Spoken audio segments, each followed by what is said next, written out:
Joe Rogan Podcast. Check it out. The Joe Rogan Experience. Train by day, Joe Rogan Podcast by night. All day. Big J. We're Yeah, rocking buddy. buddy. What's happening? Hell yeah. You went with the 3 nose rings now. You're getting crazy. Yeah, it's getting carried away. I had a cold, and I think I blew my nose, one of them out. So then I went to go get it re-put back in, and I was like, throw another one in there while you're at it. Fuck it. It's me fighting age, I think. Is that what it is? Yeah. There's something weird when you're fighting age. Like, you know you're doing it, but you can't help it. Oh, yeah, absolutely. Like, when people make fun of just the way I dress or whatever, or coloring my hair, my piercings, and they always it's like, is it going to change at some point? And I am hitting an age where I'm like, I can't just do a hard shift one day, but it is funny to think, like, I can't see myself at 65 With painted doing nails. some of the stuff. Yeah. I don't know. Why not? Who gives a shit? You can, but it's also like, I feel if I saw it, I'd have 1,000,001 jokes about it. Right. But it's still, at the end of the day, you're like, I'd walk out and go, oh, I forgot my pocket scarf. I got to go back upstairs. I forgot my As long accoutrements. as you're still funny, you can pull it off. But when you're bombing with red hair and 3 nose rings, Shit, that's it true. becomes an issue. That is as true. As long as you stay funny. That's why I think when I first started, I tried to blend in whatever I was. I started in that black circuit, so like I had so much FUBU shit on. Oh, there you go. And just like, jerseys and stuff. So I definitely played it up. The funniest was having a big silver chain with a cross, and I'm Jewish. But I just really was like, I think they'll like me more if I have a cross. When I first started, I thought you had to dress like those guys on Evening at the Improv. So I got a blazer and I rolled the sleeves up. And I had like a wacky T-shirt that I wore. The costume? Yeah, the costume. You have a button on your blazer, some wacky button. I watched all those shows growing up, Evening at the Improv, Caroline's Comedy Hour. The evolution of comedy is insane. It's pretty insane. Yeah. The evolution of, just like the fact that these guys, I've watched, like, we'll always laugh and go back, like Bill Kirschenbauer. Do you know that? That was the guy. I don't remember him. He played, he was the coach on a sitcom. He got a sitcom called Just the 10 of Us, where he had like 8 kids or something. He was like a coach. It was a spin-off show of some sort, but he was just like a zany comic. He just would go on stage and he was just loud and weird. And yeah. Oh, yeah. But these were the guys who made the rounds. Right. Monologists. Yeah. Well, it's almost like their act just got them to a sitcom. Like, that was a real strategy back then. You had an act that could get you to a sitcom. That's all everybody wanted. When I did New Faces at Montreal, my manager at the time, terrible, just gave me, he was just pushing the old advice. He was like, everything was like, don't be yourself at all. Like, write a set that's going to be, what's your sitcom, basically, and dress, a certain kind of, dress like for stage. And I don't know what I didn't know how to, like, what he meant in nice clothes, so I had, like, black loafers and straight leg, like, dark blue dungarees. and like a short sleeve button down shirt. I'm just picturing you with black loafers on. And a short sleeve, like, blue button down shirt. It looked ridiculous. And it was so dramatic. It's also funny too, doing it as long as I have now. 27 years I think I'm doing it. Like the hilarious, like, fake emotion you put into things. I remember having, my daughter was a baby when I did New Faces, and talking to the picture backstage before I went on stage. Like, oh, wow. All right, we're going to go do it. And then had a mediocre set, and all I got from New Faces was like a MTV2 talking head one-off. Like, what were they thinking? Or something. What were they wearing? MTV2 presents. You remember those things where you would just start talking shit about people? That's it. Yeah, and they just clip it up? They took, they wouldn't, I did a couple of them. They didn't air most of it. And the one I always remember, because when I would go back to MTV for anything, they would always be like, we still pass the segment around of you doing the what were they thinking? Yeah. And it was Fiona Apple on an award show years ago. To accept her award, she got there and started quoting. She's like, the great Maya Angelou or something. And I was like, Maya Angelou? I was like, what is she talking about Maya Angelou for? I go, look, we all loved her as Wheezy Jefferson, and I enjoy her pancake syrup, but... And then they were like, yo, like, you can't call Maya Angelou Aunt Jemima. I'm like, but I'm kidding. Like, but I'm kidding, though. I know who Maya Angelou is. Wasn't it funny that they took Aunt Jemima off of Aunt Jemima? But that was an actual lady who was an entrepreneur. Yeah, and they just could get rid of it because no one's paying attention to why. No, Just go, they just black people decided don't that it dress was like that racist. anymore. They just decided that Aunt Jemima was racist. Uncle Ben. But that's true, right? I mean, this is not a TikTok myth, is it? Make sure that's true. I might have got fooled by TikTok. Or I should say Reels, because I'm not really on TikTok. Which part? Whether or not Aunt Jemima was a real entrepreneur, I'm pretty sure it's true. I think it's based on a real woman, and I think she just was like an awesome cook and put together some fucking pancakes. Some great pancakes. Yeah, there's a lady. Nancy Green, it says. Oh, so her name wasn't Jemima? Right there. That's the real lady? I mean, this is the first ads, I guess. You could tell me that's. You could oh, tell me boy. that's. Hold up. That looks like racist propaganda. Look at this. Look at this.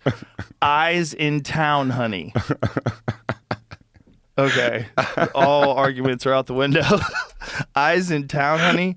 Okay. Unless you are an actual black person saying that, you can't write that down. Like, that was some fucking egghead advertising executive to put that together. Oh, and then the poor God, guy at the printing press had to keep double checking. He was like, "Are you sure we're going to do this?" I apostrophe S. Okay. Yes, it's how they speak. Oh, I don't know, man. Oh, bro. I don't want to get involved in this. Oh. Damn, that was a crazy picture. I went to a... That's so crazy. I was looking at an art gallery in Philly recently that had like a Dr. Seuss exhibit at it, and I forgot that Dr. Seuss had all those like crazy racist drawings and stuff. Right. What were they?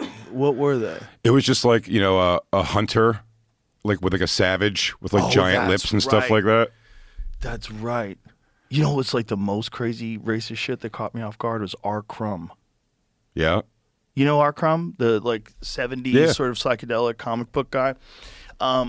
He was very popular when I was a kid living in San Francisco, and then when I was an artist. And I used to love his stuff because I was like, God, this guy's so weird. And then I saw some of the super racist ones, and you're like, yo. What the fuck? It really is. The explanation is like, it's a different time. He had some just weird shit, man. Like he riding on giant women. You ever see the documentary they did on him? No, but I know what it is. Yeah, no, I've never seen it. It's very interesting. It's like because his brother is super weird and his mother is super weird. And, here's this guy wearing a tie and he's a real pervert and he's openly a pervert, but a brilliant artist. That's great. Yeah. Really fascinating. I've heard of it before. It is amazing though that the stuff. I went to a musician's house for New Year's Eve when I first moved to New York, so 20 some years ago. And he just invited me and Kurt Metzger, and we went to his apartment, and it was covered in Sambo paintings, real. Oh, jeez. But there was black people at the party. It was just it's art. And I'm like, kinda. I don't know if I'd cover my house in something I had to explain every one of them to people. I go, no. Yeah, you have a lot of choices. You could have puppies, flowers. It's so funny when someone makes strong decisions if they change their ways. I used to drive strippers to bachelor parties to be the bouncer with zero skills to handle that whatsoever. I took the job as fat kid that wanted to see naked girls for free. And I ended up at a bachelor party with two brothers. It was one of the brothers thing, and he was covered in swastika tattoos and all kinds of crazy shit. And the strippers were not both white, for sure, but there's also black people at this party and stuff like that. And I don't know the explanation these guys have to give, but I talked to one of their black friends and was like, hey, is it weird to ask, but these guys are all covered in swastika and racist tattoos. And they were like, oh yeah, they just got caught up in some bullshit when they were teenagers. They're good dudes. Wow. And they're still wearing short sleeve shirts, huh? That seems strange. You think these guys would be in wearing Terrell Owens bodysuits to cover that up? It's one of the arguments why you shouldn't be able to get a tattoo until you're 25. Is that when the brain's fully formed? Yeah, when you're a boy, your brain's women mature younger, but when you're a boy, your brain is fully formed at 25 when you're able to make solid decisions. What decisions do girls make for tattoos that are that great, though? Very few swastikas. Very few swastikas, what are the numbers of swastikas on girls versus on dudes? If we could Google that, please. What percentage? What percentage? I think it's just that one girl, the character that Fairuza Balk played in American History X. I just read a thing recently. This made me laugh so hard. You know this movie, American History X? Yes, I remember that movie. That movie was crazy. Great movie. Crazy movie. Ending is such a question mark on it. Right. And if you recall, he goes to prison, he reforms himself, he comes out, he tries to get his brother out of that mindset of being a white supremacist. And then he succeeds basically in telling him the story of what happened to him in jail. And then the next day he walks his brother to school. His brother gets killed by a black kid, shoots him in the chest, and he dies. And then he goes in to save him. Or he goes in there and just cries, screaming like, what have I done? You know, his brother's dead now. And then they end the movie. The director, who apparently was a lunatic, him and Edward Norton like fought the whole time. Oh, really? Over like how the movie should go. But the director's ending he wanted to do was after the brother gets shot by the black kid, they were going to show Edward Norton in the mirror, and then with the big swastika tattoo on him, and then he was going to smirk in the mirror and walk off. And I was like, they should have played Back in Black after that. He's back, and he's racister than ever. I was almost going to get it removed. Just imagine being smiling and imagine having a Schwarzenegger movie ending to American History X. That is so crazy that he wanted to do that. I mean, not the song, but that is. Yeah, but the they should have played the song. Yeah, the image of smirking. The song would have been. Everybody would have been so mad. Can you imagine if you cheesed it up just at the end? Like you have this brilliant movie, and at the end, just total cheeseball, curveball ending. Oh man, I remember taking a date to go see. It was a girl I lost my virginity to, who was a little bit older than me, and a very hippy dippy girl, and we went to go see. What the fuck was the movie? It was a John Singleton movie. Boys in the Hood? Fuck, no. It was the one on the school campus. Why am I blanking on it? Omar Epps was in it. Tyra Banks was in it. Michael Rapaport was great in it. Oh, Higher Learning. Higher Learning. Absolutely. I took this girl to see Higher Learning, and the movie is great. At the end of the movie, Michael Rapaport goes crazy. He gets roped into being a white supremacist with the skinhead group on campus. Never seen that. These guys were, like hardcore on campus skinheads. But they still got loans. It's a science fiction movie. They're like, white power. All right, I got social studies in a few minutes. On campus. I got to go. Oh my God! Hey, can you finish nailing these crosses together? What year is this? 95. That's so crazy. Yeah, right when I graduated high school. And I take her to see this movie, and it said the movie is Michael Rapaport joins the skinhead group. Black people on this campus. A lot of things. There's like a black party going on. I think a white kid tried to rape a girl, Christy Swanson, and then all the black guys go to help and like kind of beat up the kid who raped her, and then the cops, of course, come and get mad at the black people and save the rapist. Then Michael Rapaport goes nuts, goes on top of the school and starts picking off black people. In a 90-minute arc. Oh, yeah. Starts picking off black people. One of them kills Omar Epps' girlfriend, Tyra Banks. Oh, God. And then he gets into a fight. Omar Epps and him get into a fist fight. And then the cops break it up, start beating the shit out of Omar Epps. And then Michael Rapaport pulls a gun out on the cops when they're trying to stop him. And I know the scene's trying to be like they're trying to keep the situation calm so nothing more crazy happens. But they're going like, it's okay, son. Everything's going to be okay. We're okay. You know, while he's like holding the gun. And then I think Michael Rapaport kills himself is how that ends. And then at the end, there's like a concert happening. And they just put the word unlearn across the screen. And you can just hear black people in the audience go, what the fuck? And I was like, yo, let's go. Like, let's go. And she was like, what? And I was like, no, let's go. Like, do not let these credits start. Let's get in the car. And I mean, I don't know how bad it got out there, but it was a lot of yelling. It was an inflammatory movie. Wow. There's no point in a movie where a white person got their due. It was always like a white person fucks over black people, and then the cops are like, wow, you're fine. Jesus hey, shit Christ. happens, man. You can make a movie like that before the internet. Yeah. You know?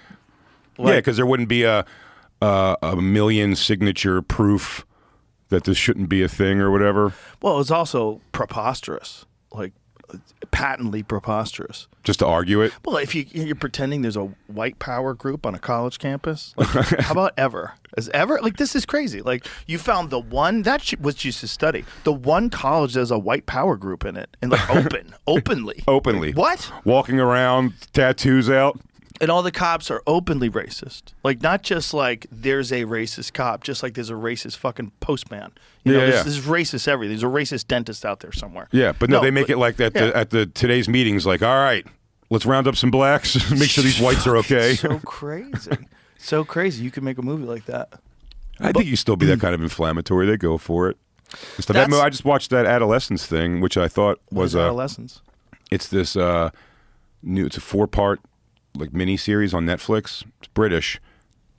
I watch things so open-minded and just looking to be entertained that I miss messages a lot.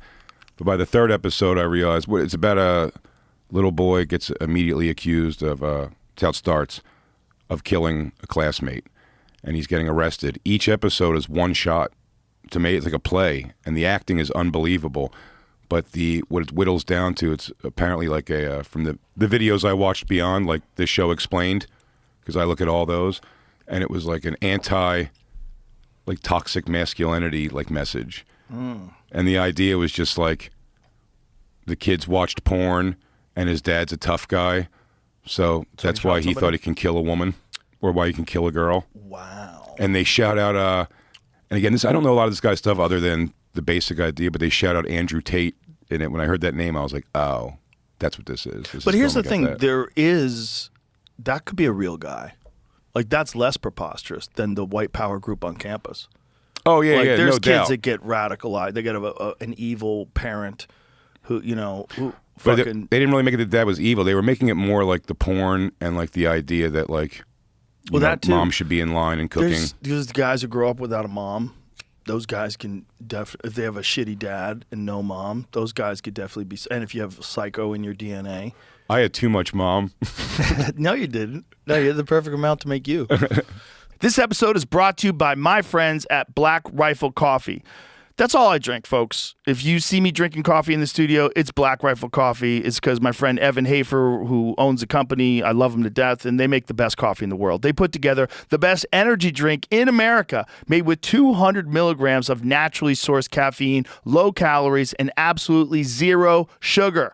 It's available in 4 new delicious flavors: Project Mango, Ranger Berry, Freedom Punch, and White Frost. Veteran-founded and veteran-led, each Black Rifle Coffee purchase you make helps them give back to those who serve our nation. Shop now at blackriflecoffee.com/Joe Rogan with the code Rogan for 30% off, or visit your local grocery and convenience stores. Black Rifle Coffee, America's coffee. I had my little dad, lots of mom, just tendencies when I was my step-pop, man, he swooped in and saved my ass from really being as twirly as possible without being into cocks. I mean, That's I was right there hilarious. primed for the take, and I'm sitting there laying on my tummy as a kid watching Falcon Crest in Dallas with my mom. Oh my God! That's what I know see it. Lorenzo Lamas from. I can Falcon see it. Crest, not Renegade like everybody else. Was Renegade the one where he was the karate guy? He was the karate guy, but he was sent. He was a bounty hunter That's right. on a motorcycle. But wasn't he like a karate guy too? Oh, yeah. I'm not making that up. Right? Well, no, he would fight his fights with karate. That guy was but Steven, so beautiful, he was gorgeous. so handsome. I know, it really is the sadness of a guy that handsome, because he got a girl that was smoking hot, and then what's it, Shauna Sand? Look at him. Yeah, Look he at married. that I think he hair. married Shauna Sand, was like a Playboy girl, and then they break up, and she gets crazy surgery. She looks like a lunatic. Starts doing porn, Oh no. and he still looks pretty great. He's had a ton of fucking series, those weird series that you like flip through in the middle of the night, like he's a motorcycle detective or something. It's like there's a bunch of those. How many series is that? He's one of those guys that like always has a series. I mean, the alliteration of the name, he was handsome. It was all kind of perfect. Yeah. Does he have It's a the hell hair of a anymore? career. Does he keep the long hair? No, there's no way. Because he still rock it like Fabio still rocks it. He's not letting go. Damn. Respect. No, see, he's got short hair. Look at him. Even older with white hair, handsome as fuck. I mean, comparatively too, if you look at the ex that was like his holy shit wife, She fell apart. they all fall apart. That surgery is a crazy way to go because you can't see what you look like. It's like anorexics or bodybuilders. You get dysmorphia. Your brain starts playing tricks on you, and you think your lips aren't big enough, and your tits aren't big enough, and your face is, like there's some skin on the side of your ear. You should pull it back, and you tuck this and pull that, and my Sure. ass would stick out more if they put the implants in, and that would probably get me a better guy. I'd get a fat ass. I always say I crowdsource it. If the audience will pay for it, I'll get a fat ass. Let's find out what they do, because I'm bewildered. So I know that there's an operation where they take fat out of other parts of your body and they stuff it in your ass, and your ass looks like a bag of cheese, which is... There's bad ones. I mean, maybe there's good ones. Maybe I'm being judgmental. There's probably a doctor out there. Hey, I do it under the surface of the fat, so that there's always a smooth area on top. Some wizard with a BMW. But at this point, there are good breast implants. At this point, there are. They exist. Yes, they feel real. But also they look real, and they don't have like where you have like you see rib cage between them. Yes. But here's the thing. You are putting something that's similar to breast tissue where breast tissue would be. So with this, your butt is a muscle. Yeah. It's like muscle and fat. A male? Why'd you say male, Jamie? He's a male. How dare you? What do you mean? Can expect to retain anywhere from 60 to 80% of the fat that is initially transferred into the butt. I like when they say butt like that, I really think they're, professional. Fucking, you talking about surgery. Into the glutes. You're calling butt surgery? Yeah. What kind of a fucking doctor? Let me see your diploma. Now, you're going to want to be gentle when you take a shit for the next 3 weeks. The rest will be reabsorbed by the body over time. The results you see immediately after surgery and in the weeks following are not permanent. Around 90 days post-op, your butt will finally stabilize into its new shape and size. The procedure itself is semi-permanent as opposed to permanent. As your body responds to natural aging process and normal weight fluctuations, so too will your buttocks. Depending on the precautions you take during your recovery and the lifespan you maintain in the time following, your BBL may last several years to even decades. I saw a dude at the mall the other day with a BBL. For sure? 100%. No way it's real. Gay? Yeah. Super. How dare you ask that? Imagine if it wasn't a gay guy. Imagine straight guys start getting BBLs. It has to exist. Has to. There's definitely a guy. It's probably a whole website dedicated to like normalizing straight guy BBLs.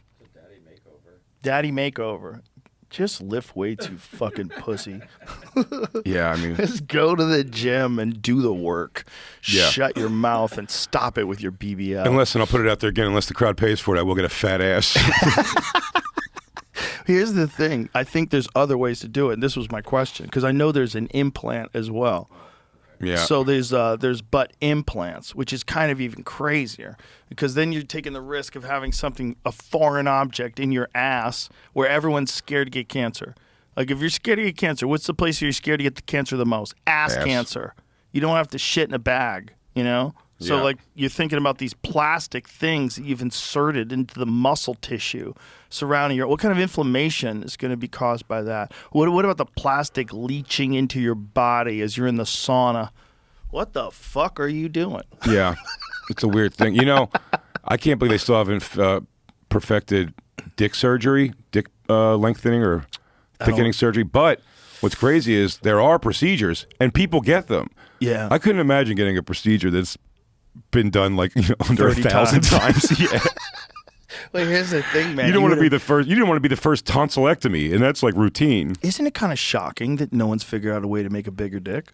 It's kind of shocking. It is shocking. That's what I'm saying. I'm surprised that hasn't been a thing. There's the butt enlargement, intramuscular buttock implants. So now when they say buttock, I feel a little more comfortable. Yeah. I feel like these are real pros. So you're going to take those plastic. What are those things made out of, Jamie? Let's find out. How I'll tell you what. toxic they Those are. ones are dirty. They pulled them out of a butt. Oh, they took them out. He's a detransitioner. Okay, so what does it say? Butt augmentation is most commonly performed by fat injections. While men can do like women's synthetic. Oh, while men can do like women's synthetic fillers. Synthetic fillers. Oh boy, and fat injections. They often are less tolerant to the procedures that require multiple treatments and whose effects are more modest. Interesting. They're often smaller and flatter buttocks are more resistant to augmentation efforts with stronger intergluteal muscles and a thinner subcutaneous fat layer. So he's saying I can do it to dudes, but it's not going to come out good. Isn't it crazy that the only real end game of this? Because like, what's the benefit in your life? It's dick. But it's like money. It's like ultimately it's like finding someone who's going to like your weird body more. You think it's money for dudes? It's like, oh, for dudes. Yeah, these are dudes. That's a dude. Oh, with then it's just gay, probably. Gay as fuck. Or guy maybe that I the saw guy at was the also mall- crowdsourced, and maybe they paid for it. Maybe it's just, yeah. Solid ultra soft silicone buttock implants of 400 cc were placed and a layered muscle and incision closure done. No drains were used. His long-term results showed good improvement. Scroll up, please. His buttock size and shape is even probably better in that regard than I thought could occur. Ew. Do some squats. It looks fake. Like there's a lump. There's a lump where you have a tumor in your ass, sir.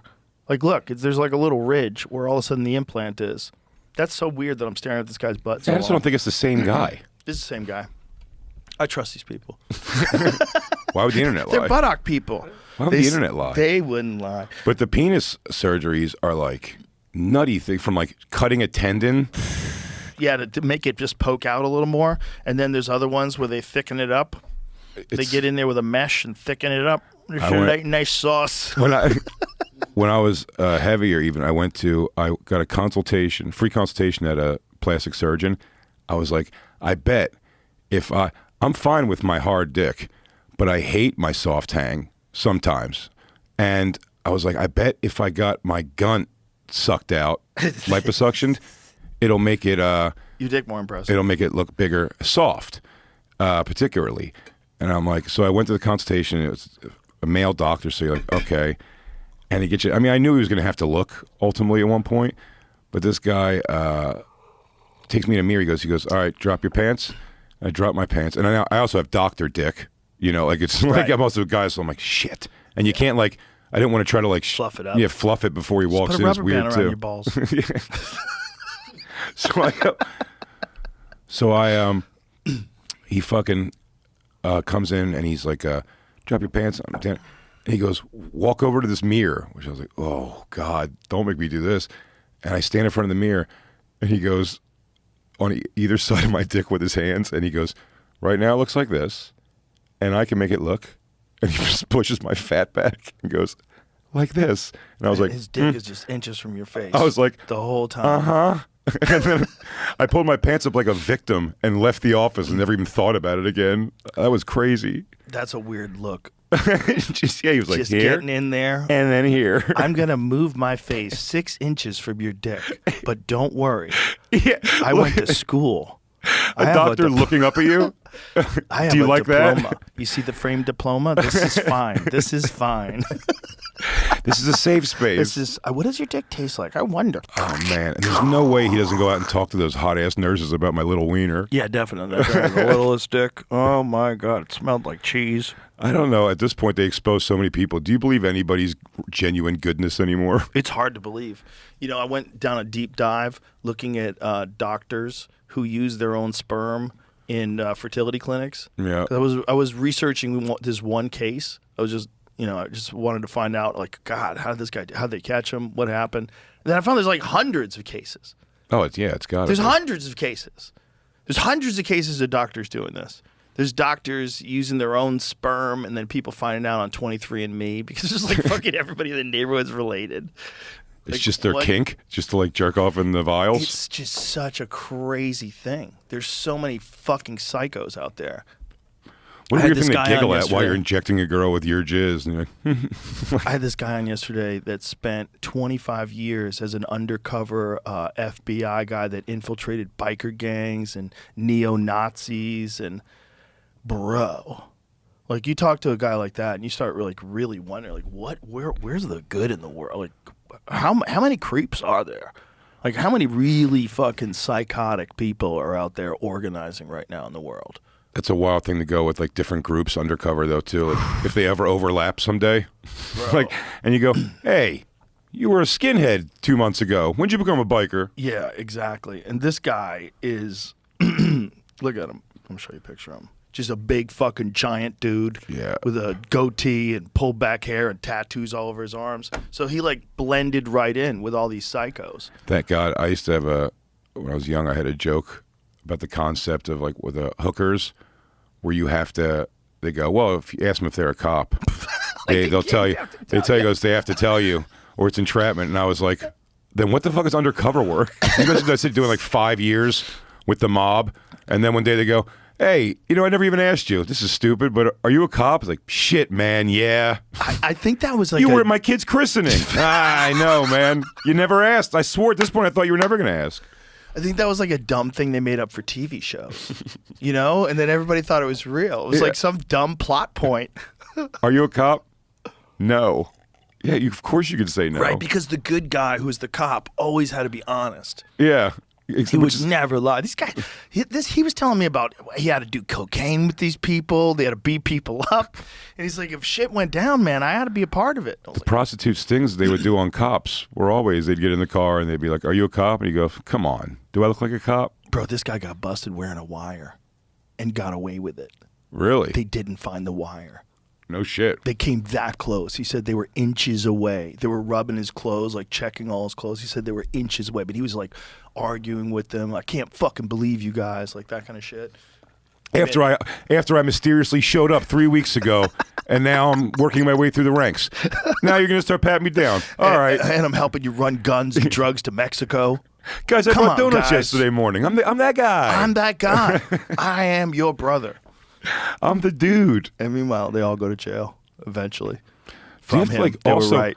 Also, when they do Undercover, it still seems like when they would go home at night still, come out of their biker clothes. Oh, yeah. How was it, hon? Like, these guys are animals. I hope one of them didn't happen to follow me home.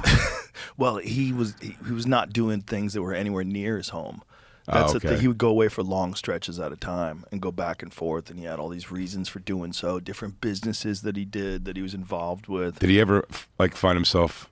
I mean, you kind of hang with somebody that much time, and they think you're their friend. Do they ever get sympathy for them? Oh ever? yeah, definitely. That's one of the more fascinating parts about it. It was like this guy that he had to put in jail. He's like, that guy was like my friend. He's like, we finished each other's sentences. We were just like each other, other than the fact that he was a criminal and I was an FBI agent. And I was like, do you think that you could have gone down that road if you had the wrong life? It's like, abso-fucking-lutely, man. Abso-fucking-lutely. No shit. Because all of us could have. I go, that's what I think, too. That's what happened to Michael Rapaport in Higher Learning. He got in with the wrong crowd. He was a regular guy with good intentions. The next thing you know, he's shooting women. Yeah. Super normal in a 90-minute arc of a film. It was so much, so fast. It How was does he cheat? Unless he's the star of the film where they follow him every step of the way. It was like Clockwork Orange for black people. They put like, boy. it's like for 90 minutes you just yeah. Michael Rapaport as his skin is hilarious. You got to see when it's when the cops have him at the end and they're like, son, everything's going to be fine. You're white. Oh my God. Oh my God. Rapaport does a really good job of complaining about things. Like, he's always got something that he's fucking screaming and yelling about. Pretty hyped about Israel, it seems. It seems like it, yeah. I've only seen him hyped about two things, Israel and Ari. Those are the only two things I've ever hyped Michael Rapaport. And also, I think the rising of the black race also, I think, pissed him off in that scene. In that scene, but to his credit, that was the 90s. Yeah. Nobody knew better back then. Well, that's so funny for him also. If you remember his first big role, great movie called Zebrahead. Oh, yeah. And he was like, because that was more of his thing. He's more of like a He was in like Do a the Right Wigger Thing, kid. too, right? Was he in Do the Right Thing? I don't know. I don't know if he was in that. True Romance, for sure. That was great. When it comes to college basketball and March Mania, one thing is for sure, nothing's for sure. Upsets, buzzer beaters, Cinderella's advancing, top seeds going home early. It's all going to happen. Bet the unexpected, every upset, every day with DraftKings Sportsbook. With live betting, exclusive content, promos, and parlays, DraftKings is the ultimate college basketball destination for March. First time? Here's something special just for you. New DraftKings customers bet $5 to get $200 in bonus bets instantly. Bet the unexpected with DraftKings Sportsbook. Download the DraftKings Sportsbook app and use the code Rogan. That's code Rogan for new customers to get $200 in bonus bets when you bet just $5. Only on DraftKings, the crown is yours. Gambling problem? Call 1-800-GAMBLER. In New York, call 877-8-HOPE-NY or text HOPE-NY 467-369. In Connecticut, help is available for problem gambling. Call 888-789-7777 or visit ccpg.org. Please play responsibly. On behalf of Boot Hill Casino and Resort in Kansas, 21 and over. Age and eligibility varies by jurisdiction. Void in Ontario. New customers only. Bonus bets expire 168 hours after issuance. For additional terms and responsible gaming resources, see dkng.co/audio. Do the Right Thing was Spike Lee's first big hit, Yeah. right? I think he was in that. May have been. Was he in it, Jimmy? I didn't watch a lot of Spike Lee. Oh, he had some bangers in the early days. Mo Better Blues made me feel lazy. Because I remember Denzel Washington would practice every day. You know, like he was an artist. He would practice every day. And his girl was trying to fuck. And he was like, no, I have to practice. And I was like, wow, I wish I was like him.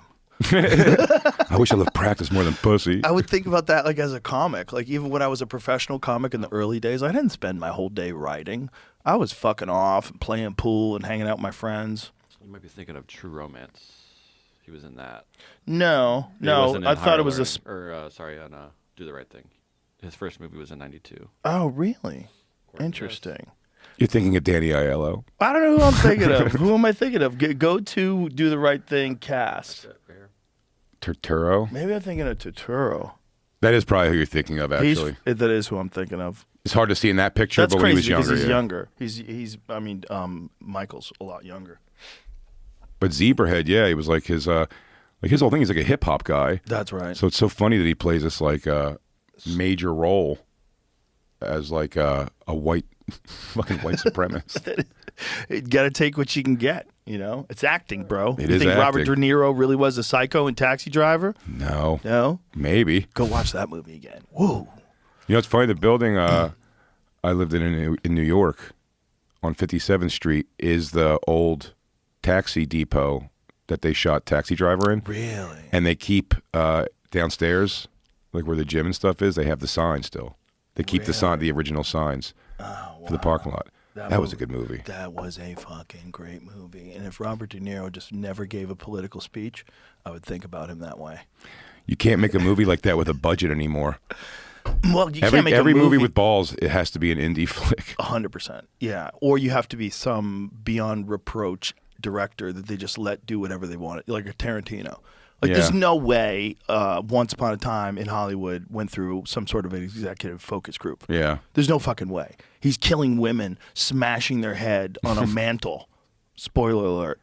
I mean, dogs are eating dicks. What a brilliant ending, though. Oh, that movie's great. It's so good. It's so good. I love that movie. I don't know if I've seen that final scene where they flip history. I've never had an audience in a movie theater like communally laugh like that since the Jackass movies. Right. The Jackass 2. It was a cheering moment, too. That was a fucking great movie. He's got all bangers. He's the only guy that I could say well, there's a few others that you probably could put in that argument that have zero movies where I'm like, eh. Oh, that have everything's good? Tarantino? There's not one that I can think of that wasn't I love David fucking Lynch, but awesome. he's made some crap. I liked a movie that you have to try to figure out, but when you can't figure it out and other people can't figure it out, you're like, this is just a hunk of shit then. Right.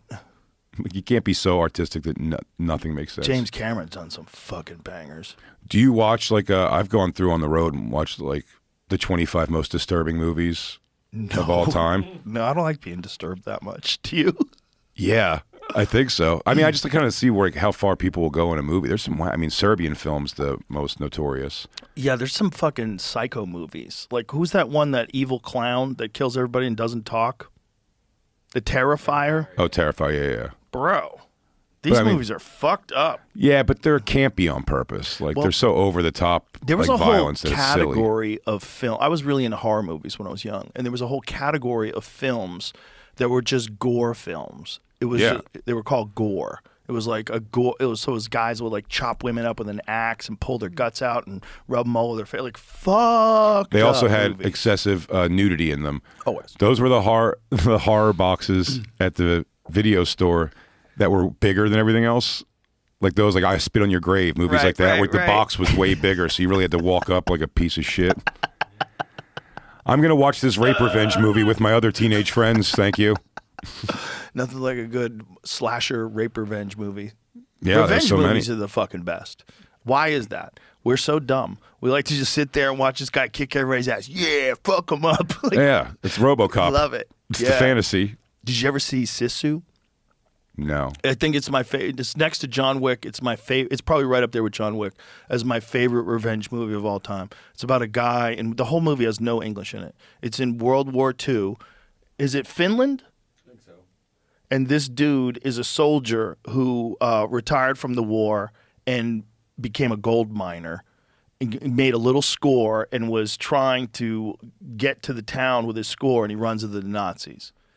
And it's so fun. It's so fun because you could tell this guy does not want to do this, but he's got to kill everybody. And they all get cocky with him. What do you think the mindset is? We got gold! Nice. So it turns out this guy was like famous in the war for being impossible to kill. He has scars all over his body. He's like the absolute worst guy. And they found him, and he kills everybody. Spoiler alert. And it's fucking great. It's just fun. What do you think the mindset is behind like a Liam Neeson, who, I mean, there's a movie comes out almost bi-monthly of him getting revenge for something. Hey, it's a living. I get, like, but It's Bruce better Willis than started doing that community towards theater. the end. Bruce Willis at the end started doing that. Did he? Yeah, just movies that were just like 2 words or something. Well, I think he was suffering from that illness for quite a while. You know what it is? It's called aphasia. Yeah, it's dementia, right? It's not good. Yeah, it's bad. It's real bad. I don't know what causes it, whether it's genetic or what have you, but people, they slip away. And he might have, towards the end. I mean, he just goes, this Yeah, guy. he's got a lot of them. They're all him with a gun. Like, it's all him with a gun. And here's the thing. That him with a gun shit started later in his life. Yeah, That's what's crazy. He became like a guy who fucks people up in his 60s. yeah. He was Like, how Oscar old is Schindler. he now? How old is he now? He's 72 and he's fucking people up in movies. Oscar Schindler. Schindler's List. Bro, when you're 72, it's hard to get out of bed. You're like, oh. When I saw Schindler's List, it made me think of, now I give the prices of everything and amount of Jews I could have saved. Like, how much is this TV? Is it about 12 Jews? It's, what was that you just pulled up, Jamie? You were showing They're me? remaking The Naked Gun. They are with Liam I Neeson? guess. I don't know. Well, They're Some of these- remaking there's it? a few movies that people have gotten a few AI things passed through and everyone takes as real. Like I've seen it. oh, right. I've seen Caddyshack that. I believe those 2, it's every like, day. it's Yeah. not real. Yeah, I saw Keanu Reeves as Dracula, and I was like, really? God, it stopped me right in. I'm like, Keanu Reeves is going to be Dracula now? That's crazy because he was in the Dracula movie back in the day, and he was Dracula's girlfriend's boyfriend. They always get me with like a Rob Zombie's remaking something you love. They're Rob always Zombie's listening. Cool. Have you had him on? Yeah, he was a cool guy to talk to. I toured with him. I've met him a handful of times. He's good friends with Tom Papa. We've been introduced in that regard. And whenever I see him, it's the blank of like, nope. I went on stage right before him the entire tour, and he has no recollection. One time, this is a great story. We had tickets to go, or passes to go see Rob Zombie's, I think it was the original Halloween remake he did. Oh, yeah. And comedian Julian McCullough had these passes, 4 of us. It was going to be me, Nate Bargatze, and I'm trying to remember, Dave Smith. Yeah, it was Dave Smith and Julian McCullough. And I'd auditioned for a TV show the morning of that, and it was the first audition I ever did that it went really well, and I got it. I got the part. It was the show was on for 2 years called Z-Rock. But they go, this is how much acting is not my passion or stuff like that. They go, we need you to come back in at like 4 for a table read we're going to do. And all I thought was, I was like, shit, that Rob Zombie movie starts at like 6 o'clock. I was like, how long are we going to be here for? They're like, should only take an hour or so when you get back here. And it was running late when we got back there. So I told Nate Bargatze to go, I'm like, hey, go down there and get in line, to make sure we get into this thing. I don't know if they're overselling it or not. And he goes, all right. So I get out of this thing and I'm rushing down. We're walking to this movie theater. And I call Nate. This is so defeating. I go, hey, you're down there? He goes, I don't know if I'm at the right theater. And I went, what do you mean? He goes, I mean, there's a big line for something. And I was like, oh, go get in that line, Nate. And he was like, oh, that's it? So we get there. We're so far back in line, there's no way we're getting into this movie. And I'm like, shit, Julian's very handsome. So we sent him up to kind of schmooze the girl up front. No dice. And then I see Rob Zombie walk into the diner next door. And I go, this might be our chance. We just are loosely connected, and, maybe I can get him to remember. And we go in there. It's my best interaction with him ever. I go up, I go, hey, Rob. I go, Jay Oakerson. I go, we met through Tom Papa before. And Bob, and he's like, oh, yeah. And he shoots the shit with us for like 5 minutes. And then I go, well, anyway, man, I'm really excited for the movie. I hope we get in. We're like super far back in line. He goes, you'll be fine. And then we did not get in. Rode a hot subway home together, staring at Nate. Oh no, you'll be fine. Yeah, he goes, yikes. Nah, you'll be fine. You'll be fine, as I'm not going to help you. Yeah, it really wasn't a flat out. He goes, this has been great, but leave me alone now. The thing about it though is like, does he save tickets? Like, does he have a block of tickets saved? For sure. For sure. Not for the guy at the diner, though. There's some people you just don't resonate with in the world, I think. Well, in a time. I don't know. Dave Chappelle's another one. Dave Chappelle, I've met over the last 25 years a dozen times. I did some punch-ups on season 1 of Chappelle's show. He bumped me and Kurt Metzger off a weekend in the thing, but we were there, and we hung out with him there. And every time I see him still, it's completely unfamiliar. Chris Rock, same thing. I do not make an impression with these people. That's so weird. I also shut down around celebrity. Oh, maybe that's it. Maybe so I'm not. I can't inject my personality out of the gates in a situation where I'm like intimidated by like some. I'm like where I go, not intimidated, but I go, man, I really want them to like me. Isn't that weird? Because you know so many famous people. But you know what I mean by want them to not like me. But I go, if I try to be funny and I whiff, right, this sucks. You just feel nervous. Right, so I'm like, I could just lay low and not take the risk of being not funny by accident. That's hilarious. It's hard to There's feel no one like... who intimidates you anymore? I mean, the people you have in here and just strike a conversation with is unbelievable. No, people don't intimidate me anymore. They inspire me. Some people are fascinating. They inspire me. Every time I have like a big guest coming in that I don't know on me and Bobby Kelly on the radio show, and someone's coming in, I get like, when they're like, all right, we're going to go get them now, I'm always like, wait. All right, wait, okay, go get them. Because I'm like, shit, like, what do we even start with? I used to be like that on Opie and Anthony. Yeah. Yeah, when I go on Opie and Anthony and like they'd have famous guests there, I'd be like, holy shit, that's this guy. Holy shit, that's that guy. Yeah, like, that's weird. The first time I went there, I got bumped back to the couch for Ace Frehley. So part of you is like, this sucks, but wow, it's Ace fucking Frehley. I met Ace Frehley when I was a little kid. Really? Yeah, my uncle was an artist, and he was working for this advertising agency in New York City where they made album covers. So they made album covers for Kiss. So my uncle was one of the artists that made the album covers for a lot of the Kiss albums. No shit. Yeah, so I was in his office hanging out with him during the day. I was probably 8 or something like that. I was fucking young, man. And maybe I was a little older than that. I can't remember. It's hard to remember, but I was a little kid. It was pre-high school. And this guy walks in with like, long hair, looks weird, just like a weird dude. And he made some like weird noise, like it was real strange. And then everybody goes, "Hey Ace, hey Ace," and I was like, "What? Like that's Ace Frehley with no makeup on? Like this is crazy." You look old. And he signed a napkin for me. Do you have it? Yeah. Well, no, I don't think I have it anymore. Maybe my mom might have it. I'll ask her. I doubt it. It got lost somewhere. But it was the craziest thing. I was like, wow, that's the famous guy with no makeup. Because everywhere they went, paparazzi were always trying to catch them. Like Gene Simmons would wear like a bandit's mask. Yeah. And they were always trying to catch them without their makeup on. Has a celebrity ever let you down, like when you met them? Not really. No? Honestly, no. No, there's not like, no.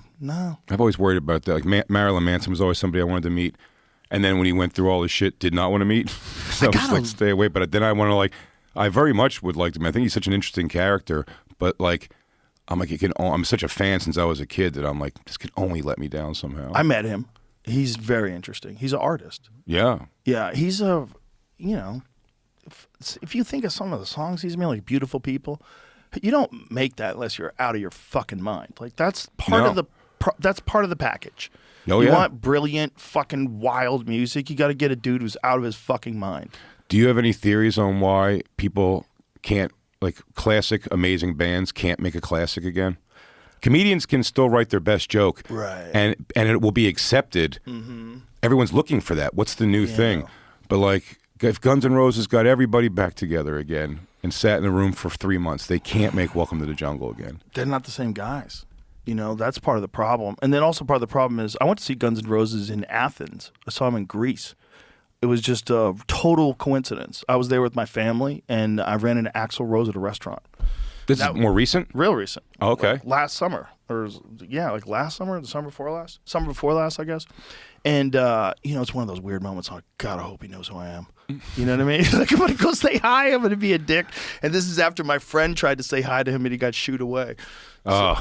So I went over to his table, and he was like, "Oh, hey, man, what's up?" I'm like, "Whew." I go, "Really nice to meet you. I'm a huge fan of this thing." Because we're doing a concert here tomorrow night. You want to see it? I'm like, "Fuck yeah!" And so my whole family went to see Guns N' Roses. We were backstage watching. It was amazing. 3-hour performance. These guys are in their 60s. Yeah. They're fucking rocking hard. I saw them on the new tour. 3 hours. But the thing is, they have so many hits. If you want them to do all the songs you love, it's going to take a long time. And if they're going to add new songs. Isn't it crazy, too, that it's essentially 4 albums? Crazy.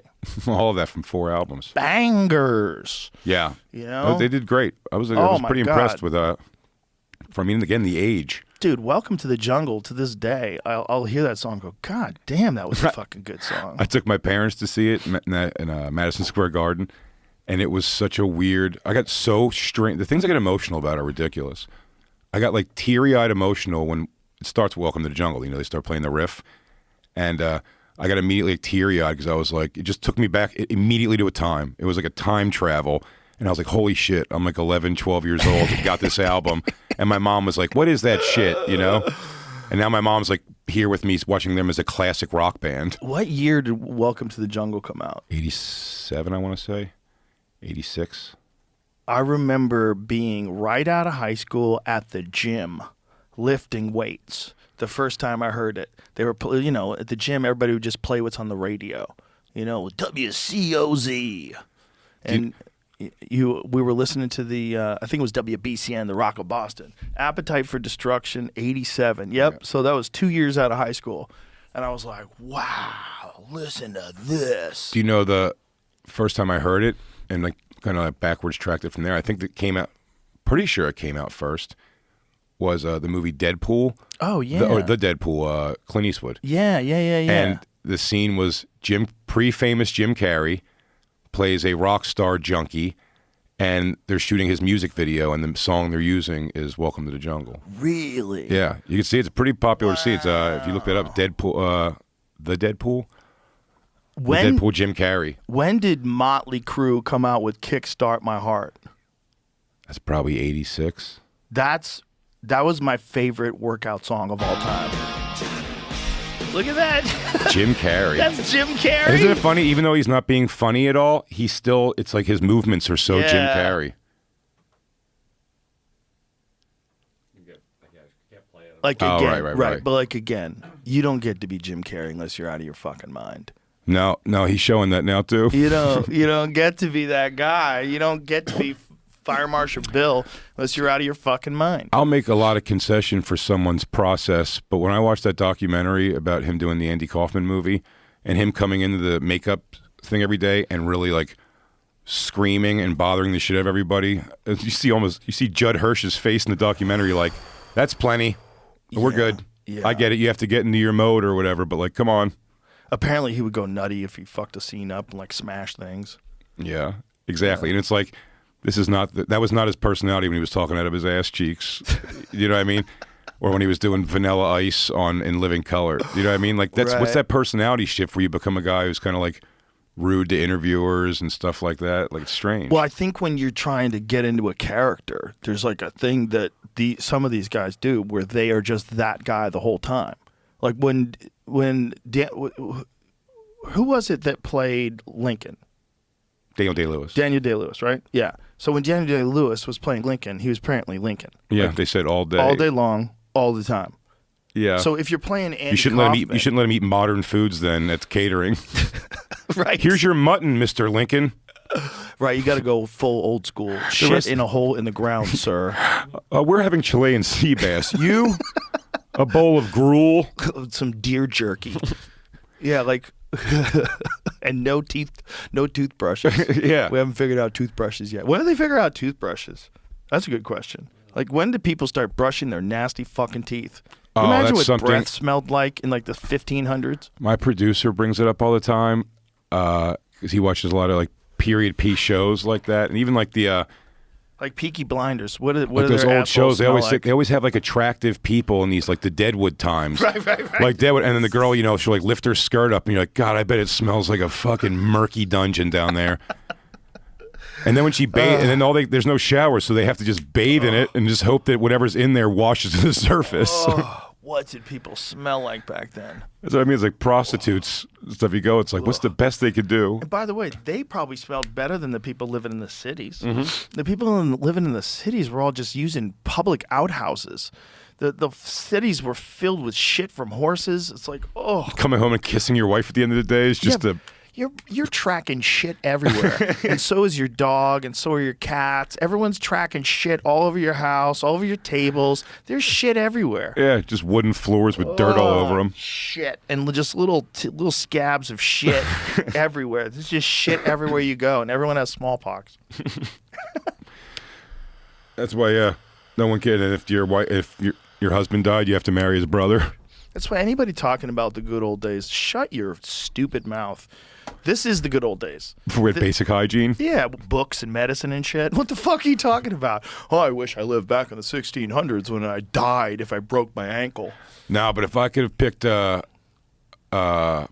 it's so hard because like moving backwards, you're like, well, I would take all the technology of now, of course. Well, you can't go anywhere. Then you can't make it like a hybrid deal. No, it's not a hybrid deal. But if I was saying, if I have to just let go of that and see what the most fun time would have been to be like a teenager in 20s, 70s, I think.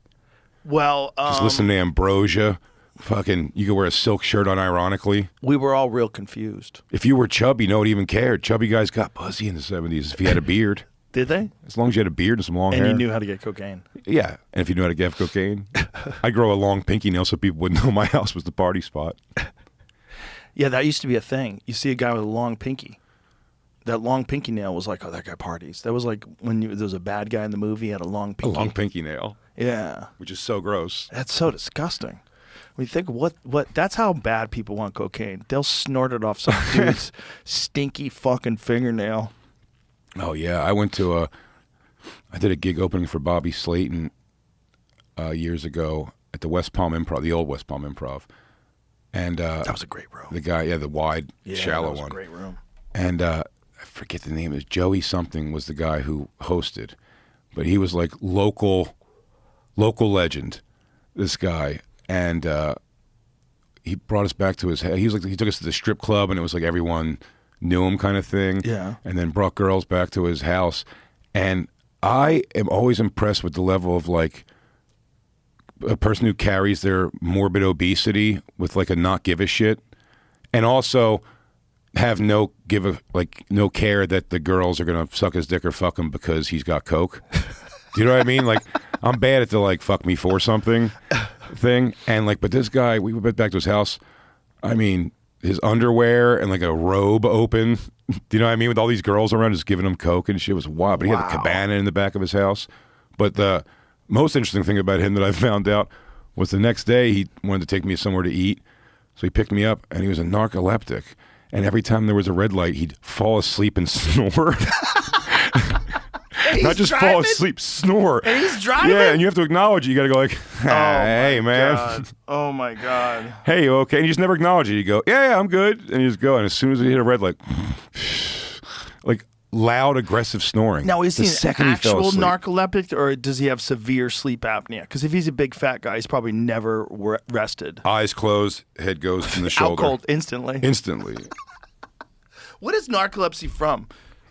Like, do like healthy people have narcolepsy? Like, is there any athletes that have narcolepsy? They said Ron Jeremy was the person who had it, and He's another guy who's big and fat. yeah, That's the well, thing. he I'm time wondering. he came to the Cellar one time with that Dennis Hoff guy, which yeah, that was a guy of the people like quote unquote celebrities who would come in that I could never pay like homage to and have like the thing was that I didn't want to meet was like a Dennis Hoff. The I don't know why pimp of the bunny house. Yeah, I don't know why it was so celebrated. I know it's like it's legal, but like I still don't see his personality as kind of skeevy as shit. Well, there was a weird time where, for whatever reason, they were kind of celebrating pimps and prostitutes. Like, do you remember Pimps Up, Hose Down? Sure. Yeah, I mean, that was like a famous Mr. White documentary. Folks. Mr. White Folks, yeah. He was the best. Yeah, I watched all those. But they were like celebrated. Like people liked, and then there was American Pimp. Remember that film? Yeah.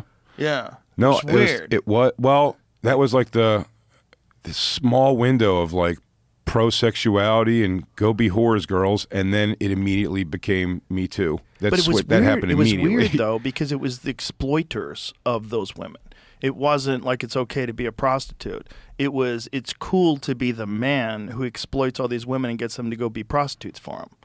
I think it took 20-some years for people to realize that Joe Francis was a terrible guy. You know what I mean? He was celebrated as hell. I just heard a Howard Stern clip the other day where he had Joe Francis on. I'm sure if you asked him about Joe Francis now, he'd be like, what a terrible piece of shit.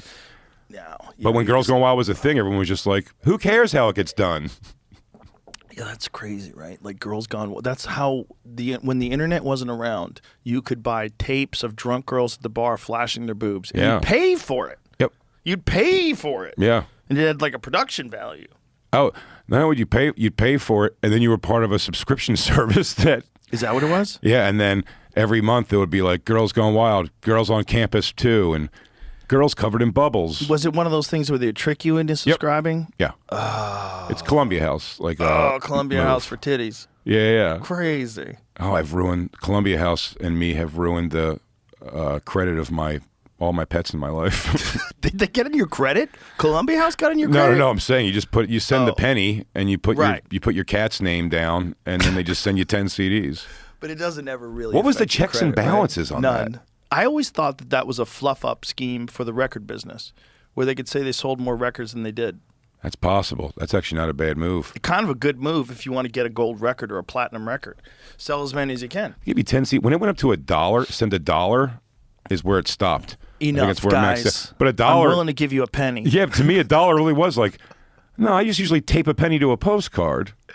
But what a concept, too. It's Tape the- penny here, it said. It was the dumbest concept ever. You give them one penny, and if you give them one penny, they give you a bunch of CDs, and you're supposed to 10. give them money. And you're like, what? You get to pick them. Yep. Oh, yeah. You pick your first 10. AC/DC. It was Yeah. before I had porn magazines readily available to go into a bathroom or anywhere where there was a bathroom where I felt I could quietly look at porn magazines. It was the TV guide, take the TV guide in the bathroom, do the crossword puzzle, and then pick my 10 CDs for a Yeah. penny because it was always an insert on the TV guide. That's right. It was just a postcard. Yep. Tape penny here. And you send it in, and all of a sudden you get cassette tapes are in the mail. Oh, boy. Yeah. Oh, boy. It was so great. But isn't it a smart move on their part? Because it probably introduced people to a lot of music. Because if you think about it, you're only listening to the radio. The radio is only playing what they play, and they can only play so many songs, right? And if it's a hit, they're going to play that hit over and over again. You can hear this, and there's Rolling Stones, there's the Led Zeppelin. You don't have a lot of time for other music. No. So this is a good way, even if you're giving it away to people, which mostly are. Like what percentage, let's find this out. What percentage of people actually paid for their Columbia record and tapes? I think adults would definitely end up paying for it because I think the deal was you're giving them your address. Right. So whatever the fake name you put down, they're billing. I don't remember them chasing me at all. I didn't feel it, but they have. But what they would do though is send you more. They would send you I'd get like a CD every month that I wasn't picking. It reached its peak in '94. It accounted for 15.1% of all CD sales. Yeah. It had 10 million members. Yeah. So you became a member of a club. That was kind of what was happening. Right. What percentage of Club. people paid them? Well, it doesn't say it on here. But if you think about just that, that's almost like more radio, right? Yep. You're putting the song on the radio for free. You're sending out these cassettes, even if people don't pay. That music's getting out there. They're going to maybe buy another Rolling Stones record or tickets to see the Rolling Stones. Well, people didn't complain about being part of Columbia House, I don't feel like, but it's like, remember when, I was like Metallica getting furious about like LimeWire and Napster and those things, but it's like, it is sort of the same thing. Like your sacrifice, but it wasn't for them. But they came from a time though where the money was from the recording, not touring. But it wasn't taking away from the money of the recording because you couldn't, like it wasn't that many people doing it. When it became something you could just download onto your computer, that got weird. Sure. And then record sales dropped off a cliff. So they were right in the but they were for wrong sure. that you can stop it. Like you couldn't stop it. Right. Once like they were trying to like put fingers into a broken dam. There's no way. Like you got to get the fuck out of the way. Like you can't once it's on the internet, when things are on the internet, you can't say it's stealing to download it to your fans. You can't do any you just got to realize the world just changed. The people that stand off for a while too, like was it Maynard did not want to go on Apple Music or Spotify or anything forever. I think Garth Brooks didn't either, right? Kid Rock didn't for a long time. And then a lot of them would try to go and like, I'm going to do my own Apple Music. No one gives a shit. Did that, right? Yeah, Tidal. Did that work? I don't.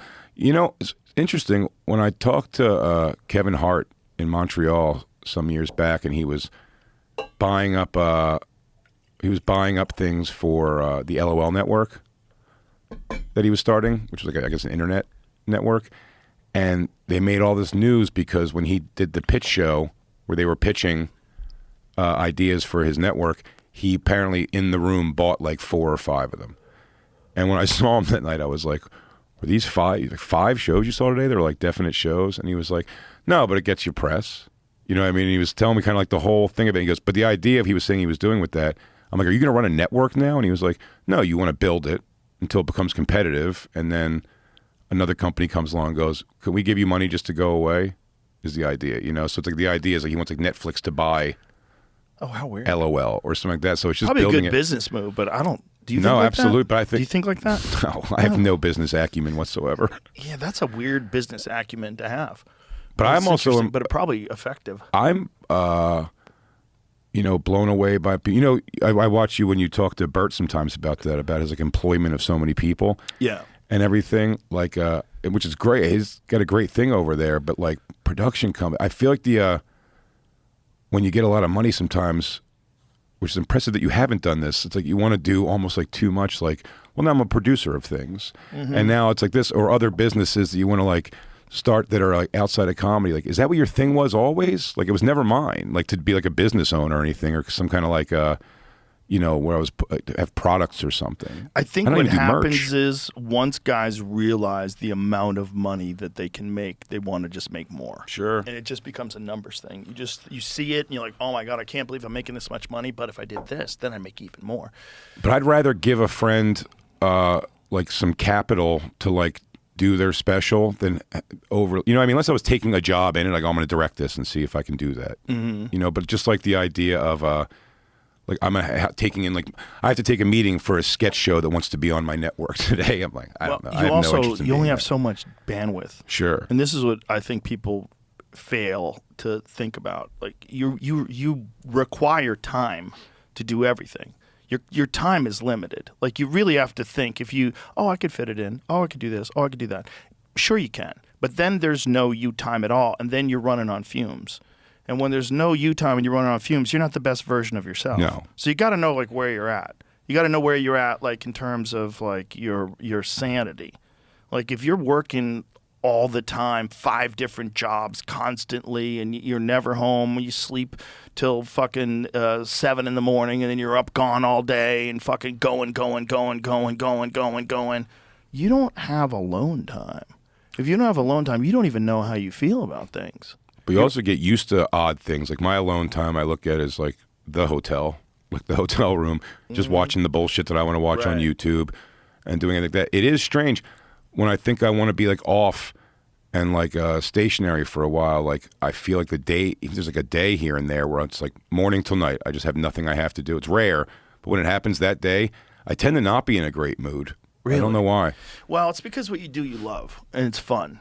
That's the thing. Like, if you're doing something all day long and it's just like business stuff and it's just for money and it's not something you love, that's a different vibe, right? That's like a hustle vibe. I'm gonna get these numbers up and get this going, and I'm a worker and I'm gonna grinder. I'm gonna show you because look, I got this now and then I got that now. See, I'm grinding.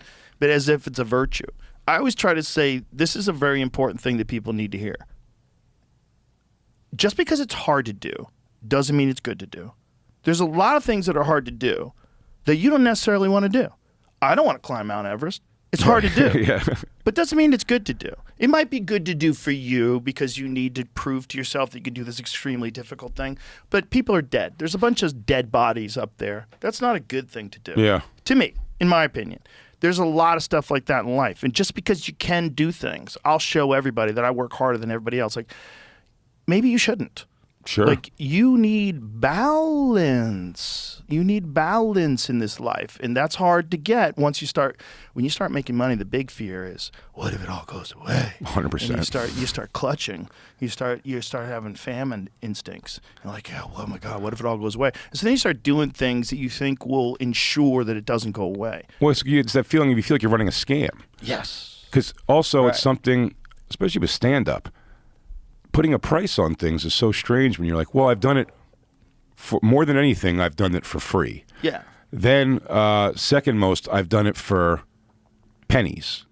You know what I mean? So it's like the same. It's interesting to be like, well, I've done the same job for $50 that I've done for $100,000. You know what I mean? Like it's strange. Like it's a strange place to be. And so, but it's because you do feel like, well, what's it going to take until I'm back to like, hey, you want to come do $100? I still get affected, and it's just young comics being young comics. I don't mind it, but like, as long as I've been doing it, I know they just want you to come do their show, but they're like, hey man, I do it Tuesdays at the at the stand at 6 p.m. Like, Levy can throw you $100 and stuff like that. And you're like, why do you think I'm going to come? It's like, and why are you naming the money? Like, it's like, if you just asked me to do the show, I'd be less hurt if you were like, I got $100 for you too. Like, great. Like, that feels weird. They're kids. Right. Yeah, right. Exactly. And when you're a kid, $100 is real, so it's real to him. Oh shit! And things I've done for $100. Yeah, so it's like real money. It's like, oh, $100 gig in town, great. Yeah. And so he doesn't know any better yet. No, for sure. And like I said, I'm not insulted they want you on the show. That's great. It's just the idea that you're like, $100 isn't going to sell me, dude. Like, don't say that. Well, I think he's just letting you know he'll give you something.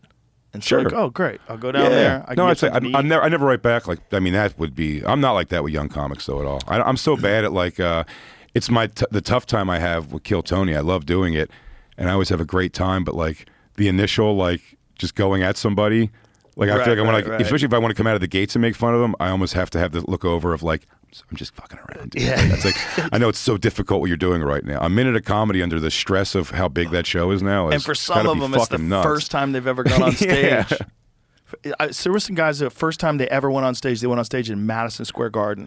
Yeah, that's fucking crazy. I mean, 16,000 people and they followed dice. Like, what? Yeah. What are you talking about? You gotta look at your phone for notes. Hang on, Madison Square Garden. You barely can get to the 1 minute mark.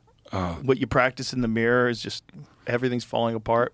Oh, yeah. The running out of time, that was the funniest. Woo! You're like, well, this is 3 minutes of material, or 30 seconds if it doesn't go the way I think. Cricket, Jesus, panic. Isn't that the biggest, to me, I felt like the biggest milestone in comedy, the action of it, I mean, was not being afraid of quiet. Like the crowd being dead silent. Even if I said something that I thought was funny and they're still dead silent, and that not being like frazzling. Where I don't get shaken by that. Well, that's confidence from a lot of big sets. A lot of sets where you killed. So you're like, I know I'm good.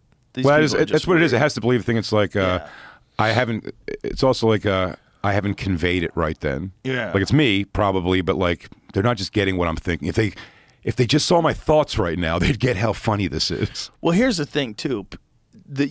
You're going to run into a jazz crowd every now and then, Sure. Like when you go to see music, you go to see a band, you go to see rock and roll, you go to whatever club you're going to go, you go to the Whiskey, it's a rock band. We know we're going to go see this blues guy. We're going to go see a country guy. You go see comedy, you could get Taylor Swift, you can get AC/DC, you can get anything. You can get all kinds of shit. You can get the Pixies, you can get all kinds of shit when you go see comedy. There's so many different styles. To call it one thing is kind of weird. And you could be a rock and roll guy, and you're on stage in front of a jazz crowd. Oh, yeah. And they don't want your bullshit. They don't like how loud you're being. Why are you moving so much? No, it's we're here to snicker. You know, I stopped putting in at one point for the small room at the stand when I was in town for the weekends because, and this is no fault of theirs. I know they're just booking me because I'm home and they want me on the shows that I can do. But they would put those shows. They would book the the TikTok like celebrity girls, like girl comics that were like brand new in comedy, but drew the audience. And they're also young enough in comedy that they're posting their spots. Oh my God! Do you know what I mean? Like, if you want to see my schedule is like here. So the room's filling up for them. And I'd go up, I mean, the second I get on stage, you'd see the face and groans of like, just like, a man's going to come, lay it out now. And I would even try to play with that idea, do you know what I mean? Like, explain what's going on in the room. And they would just, and then my last one ever doing up there was an Asian girl in the front row that I was fucking with, like going back and forth with her. But she was great. She was like into it. She was laughing and she was busting balls back a little bit, which was fine. You know, showing me she was kind of like playing around with it. And then I see another girl, like, 22 years old or whatever, 23, going into her phone. And I was like, oh, I lost you already. I go, I lost you. And she goes, maybe it has something to do with the Asian girl thing. And I was like, what? He goes, you called her Asian girl. I was like, wait, but she's fine. I go, you're getting upset on her behalf and she's fine? And she was like, yeah. And I was like, that's retarded. And then a lady in the back of the room stood up, a girl, and literally clutched her jacket together and went, you just said the R word. And I went, the manager was in the room, and I was like, can you take me off the schedule for the rest of this weekend up here? I go, I'm not even mad at this crowd. I'm like, you have to give this crowd what they want. If you put on a 3-week open mic gay comic up here right now, he'd murder. Like, read the room of what you're booking. You know what I mean? Right. It's like, you have to see what's happening. It's like, you're putting me up there.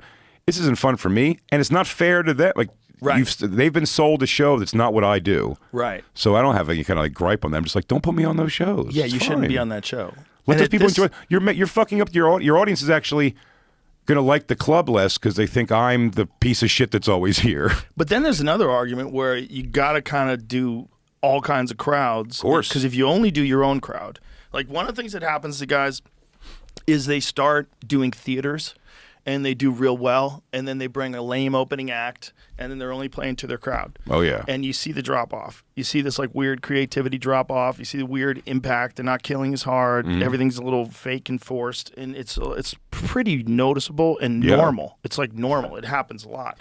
If you're not doing clubs... Well, I was going to say, if you're in theaters, you're removed from the audience. You got to mix it up. You have to be doing little room sometimes. I think it's like, if you're an athlete, you have to lift weights. You know what I mean? I think there's something to that. Oh, yeah. I like to go do crowds that aren't my crowds plenty. You know what I mean? But I mean, just different sizes too, right? Like, oh, yeah, without a doubt. Yeah. Sometimes, like, one of the great things about the store was, like, you could come in there on an off night, like a Tuesday night, and do like a 1 a.m. set. Yeah. And when you're doing a 1 a.m. set, there's like 25 fucking people in the room. Sure. And you just like, you get to, and they've seen everything. They've seen 5 hours of fucking stand-up. They came from Kansas. They've seen 5 hours of comedy, and most of the audience is gone. It's a shame from a comics perspective. I mean, from a business perspective, it's great. But like the Comedy Cellar, like, it's funny for people to not even know anymore or remember. There was a time when I got into the Comedy Cellar, there was still, when you went on at 2 o'clock in the morning, there could be 15 people in the audience. Right. Now it's show, lets people out, another show. So it's like, it's always sold out and packed. But like, there was something to that. That was kind of like, that was the training ground. I go up after Dave Attell almost every night of the week in front of 15 people was like, that was great training. You do need that for sure. And I still need that. It's not so much that. I'm just saying, I said take me out of that room because it's always this audience.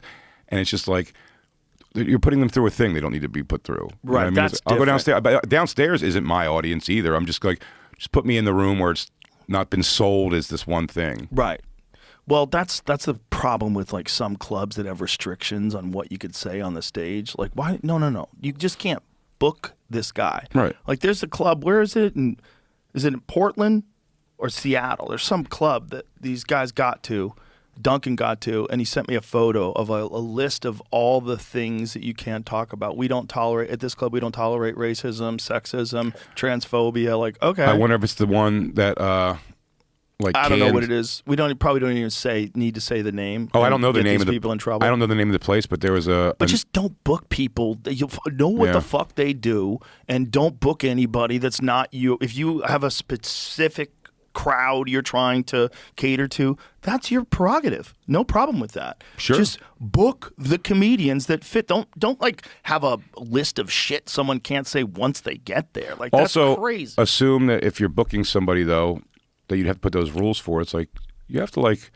I always like that thing. It's like trust the comic to be like a professional. Not that they'll always come through in that regard, but like, you know, you can put me on stage anywhere and assume it's not going to end with me being like a fuck you with the audience. Right. You know what I mean? Like, we'll get out of it. Right. You'll have relatively fun. pleasant. Well, you're a guy that's very flexible on stage, which is just a huge benefit. You can always fuck around with people and engage with the crowd. Sure. Like, you're so good at it. You're one of the best in the business at it, for sure. Oh, thank you. You're man. really good at it. But it's also fun and jovial. You know how to tie it all together. That's a giant skill if you're doing a bunch of different kinds of rooms and different kinds of places. But when a club owner or someone says that you can't breach certain topics, because that's what you're saying. If you're saying we don't tolerate racism, listen, I don't either. But that's not what jokes are. And there's a way to touch on race that a super ultra sensitive person would say is racism. And another person who's more objective would say, no, this is just making fun of the differences we all have and how crazy it is that we would think that any one is superior to the others. There's ways to do that. And to say that, you know, that's racism, we don't tolerate racism. Like, well, what do you call it? So you can't just define you can't define hate speech because that's your definition. And you force me to go with your definition. Yeah, it can't be opinion based. It can't. So you just got to let people speak freely, and then you decide who you book or don't book. But know what the fuck they do. That's part of your job. Part of your job as someone who books a fucking theater is, okay, if you have a theater, you own the theater, you don't want anybody performing that doesn't meet your expectations, that's great. One of the funniest things is I'm always blown away by is the people in the audience who are hating the show, which is fine. That happens. You know, some people come and they didn't know what they were coming or getting into. Sure. Girlfriends get dragged. Yeah. Podcast fan. Which I also tend to like take their side. If I see that happening, I try to do that. I'm like, why do you make you come? You know, why do you put you through this kind of thing? Yeah. Is how I will usually approach that. But when you see those faces, if someone like that gets shitty and stuff, I'm always surprised how aggressive they are when they realize like they're the minority. Right. Do you know what I mean? It's like, I don't know, because you suck and you're not funny. It's such a funny thing to shift. How much you can make that person an enemy of the room by just going, she's saying all of you are stupid as shit because you're laughing at it. And then they'll hate her for you. Well, there's always going to be a you suck and you're not funny person in the world. Yeah, well, that's a skill you have to get. That poor girl in that had the video of her skitzing out on the guy in the audience. Oh, yeah. That was unfortunate. People piled on her, which was actually fucked up. Well, she was getting like death threat. I'm like, why would you death threaten someone who had a bad time on stage? It seems weird. But again, that's the situation of getting an audience before you're ready to handle all situations. Because the thing about that was the heckle in that video is, heckling 101, like the thing you should be able to handle is someone going, you're not funny. Right. I'm funny. You want me to tell the joke? Like, give me the microphone. This is all like, I said, these are the lobs they throw you at pitching practice, batting practice to fucking do crowd work. It's like day one of karate class. It's like they're saying you suck and you're not funny. Like, come on. You know, right away you could see him. He's right in the front. Yeah. Like you could pick him apart visually or ask him a few questions, make him look dumb. There's just ways to, but she wasn't composed because she was leaning into that with like, well, I got this whole crowd behind me, but it just looks like a lunatic. Like when she put it out into the world, everyone's like, you're crazy. And this crowd. She put it out herself? Yes. That's the only reason I thought it was fair to talk about it at all. Yeah. Well, you know. If it was someone filming her and being like, look at this dumb bitch or something, I would be. I don't know if I would have went at it because I'd be like, if I talked about it, I would be like, it's fucked up that somebody did that. Like you're posting her fucking. Although that said, I mean, I've watched Pablo Francisco fall off stage 7,000 times. What's that? What's that, sir? What's that, sir? Yeah, I've seen that too. Poor Pablo. Funny dude Pablo. though. So funny motherfucker. Yeah, man. The thing about that girl is like, she ran into all of the "fuck you, you're not funny" people in the world. Right? Yeah, See, yeah. if you have a crowd of 200 people and you got one "fuck you, you're not funny" girl, that's one thing. But if you scale that out to the entire internet, that is so many "fuck you, you're not funny" people, and those are the ones that are going to comment.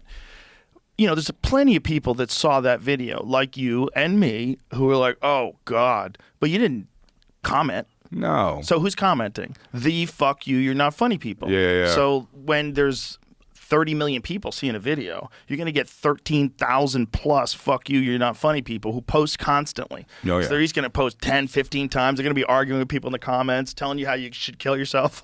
Yeah. Yeah, you got to hide. You can't, and most people don't. Most people go online and they read all the things like, "Oh my God, what are they saying about me?" You got to just get offline. Well, then there was another, I think an Asian girl doing an open mic who they had a video of her like throwing shit around and smashing stuff. And Well, she's fighting the shouldn't do that. patriarchy. It's So true. let her lash out. But just, I almost wonder, remember that was the fear? They were like, people try to create viral moments, so heckling will become, like people go to comedy clubs like, I'm going to heckle and make a moment. Yeah. It's also a thing about like comics that are just trying to find a, like a lose their shit moment on stage also. Oh, wow. Do you know what I Really? mean? Like, You think so? Yeah, we're like, look at, not even for a thing, not trying to not keep it funny, but like, let me go viral. go at somebody like really hard. You know what I mean? Yeah. So, well, also some people are just socially retarded and they think they're really good at it, and they're just not. They're not really good at communicating. They think they are, and then they're screaming at the fucking. Yeah, fake anger is hilarious. Fake anger is the best. Especially when it's a joke that's been told for like 10 years and you're like, you can't be pissed about this You know what the anymore. craziest viral moment was ever in comedy? Heather McDonald making jokes about vaccines and then blacking out and banging her head. I only say this because she's okay, but I think she cracked her skull. I think she fractured her skull. I mean, her head fucking bounces off that hard stage, and it looked to the audience like this was like a pratfall. Oh, yeah. Like this was a part of the bit. The timing was so good that it looked like a bit. Yeah. 'Cause They she was were talking laughing, about. and then they were like, "Oh my God, she really did just black out." Yeah, they almost laughed for a second. Like, okay, Heather, that's plenty. That's good. Historians will study that video. They will not believe. It might be proof of the simulation. That video might be proof of the simulation because it just doesn't make sense. It's like unless God has some amazing sense of humor, That's a good. My favorite stage moment on is still that classic. This is before YouTube and stuff. The look at these biceps guy at the Boston Comedy Club. Did you ever see that one? No. What It's happened? it's an open mic. He's definitely, you find out through the video, he's getting heckled by a girl who also went on stage, but she did well. You know, she has her friends there clearly, and so she did well. And this guy's just like, his comedy is all written. He came out of the gates, you know, when you kind of fake alpha on stage right away. Oh no. So he's got these jokes. It's like one's like a racist joke. He tells at one point, and it's just his whole personality is just, he gives off a bad vibe for sure. So he sucks, and this girl in the audience sucks. And when he can't take any more of her heckling, he just goes, he says something about, you can't even get a girl. He goes, you think I can't get a girl? Look at these biceps. And it's such a break, and he means it. If you look at these biceps, you'll find it pretty Imagine easily. that's all it took. It's so old, but this is the old Boston Comedy Club in the Village. Oh, that's funny. That place was great. The place was, yeah. This guy? Yeah. Oh, he looks crazy. I met a girl? Look at my fucking bicep! You think I can't meet a girl? Hey! Oh my god. Anyway, before I snap and start throwing stools all over the place, I'm gonna leave. Thanks. Ooh. What year is that from? It looks like the 90s. Yeah. I found it's just over 10 years old, so it's. It's before That looks it's like late 90s, early 2000s. An Android phone from Actually, the 90s. no. Actually, no, it wasn't. It was the 2000s because it was called Comedy Village at that point. Still, they changed the name. So it was the early 2000s. So that's the old Boston Comedy Club? Mm-hmm. Wow. Dude, Yeah, you see the mantle and everything I was still. working in that place back when Neil Brennan was a door guy. Yeah. I became friends with Neil when he was a door guy. It's hilarious. Kevin was already rolling. Kevin Brennan. I don't know. Kevin Brennan he was around then. I think he was already doing stand-up then. Well, Kevin was the first one. Yeah. To do stand-up. Oh, for sure. Yeah, he was definitely way before Neil. And then Neil, yeah. That place was a great club. That's one of the first clubs I started what a at, great too. little club that was. The Barry Katz. Yeah. All the clients worked there. Were you a Barry Katz client ever? No, never. You steered clear? I just been with the same manager since I was an open micer. No shit. Yeah. Wow. Back in Boston. Well, he found me in Boston. He was a New York guy. That's why I moved to New York. No shit. Yeah, I wasn't even supposed to go on stage that night. Oh, so lucky, because I would have panicked and I would have choked.